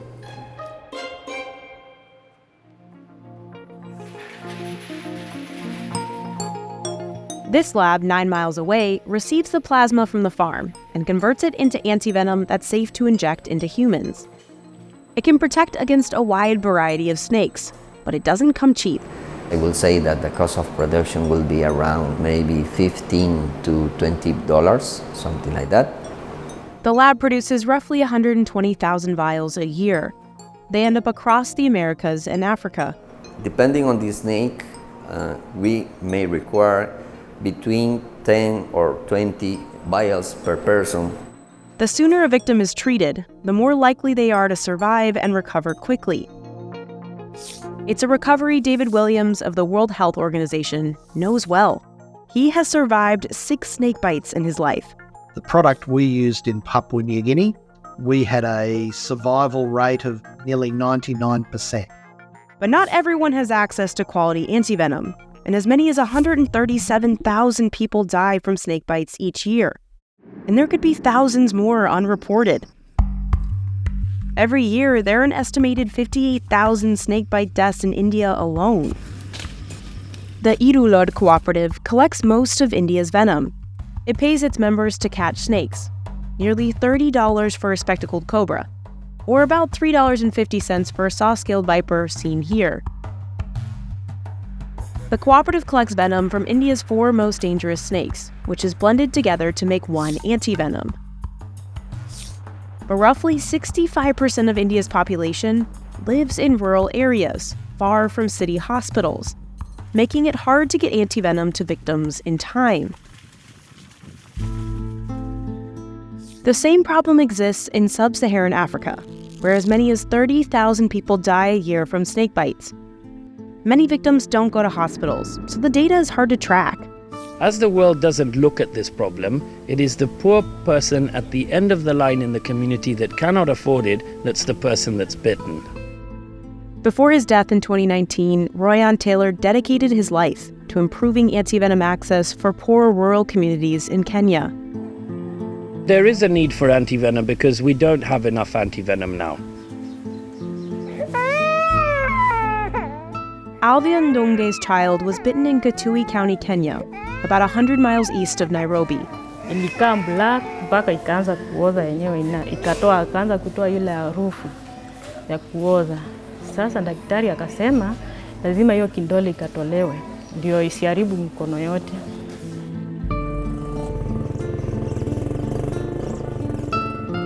The county has to use a motorcycle ambulance to get some victims to hospitals. But not everyone gets medical help in time. Wende Kilonzo's child died after a snake bit her in the middle of the night.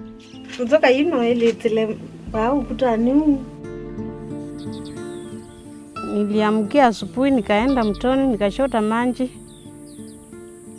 Kurudi nilipatana na ule msichana wangu mkubwa. Kaniambia mtoto kutoka asubuhi hajaamka.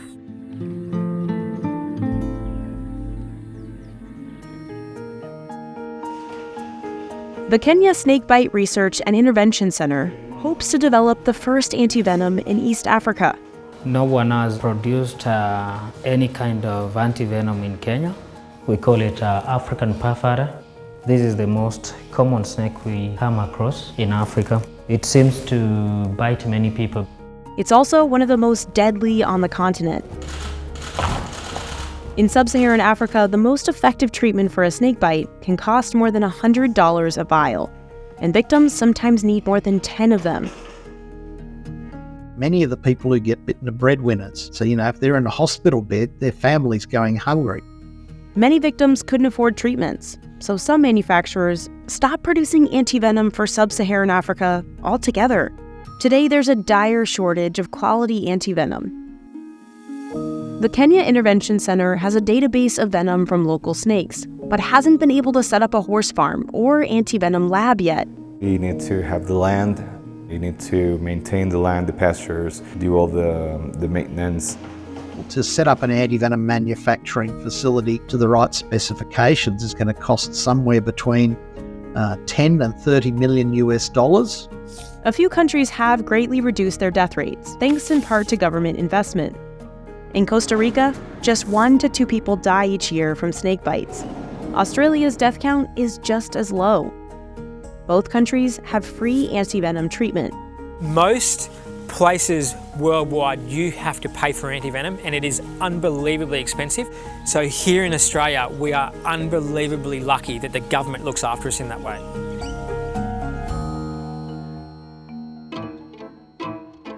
These are some interesting ones, yeah. Researchers like Matthias Bittenbinder are trying to make antivenom cheaper and more accessible. His work is partly funded by the Naturalis Museum, which preserves 30,000 snakes for research. Some of the jars are over 100, 150 years old. This is a really interesting species. This is the Russell's viper, and this is one of the species that is most heavily feared in India, and also one of the species that we're studying in our lab.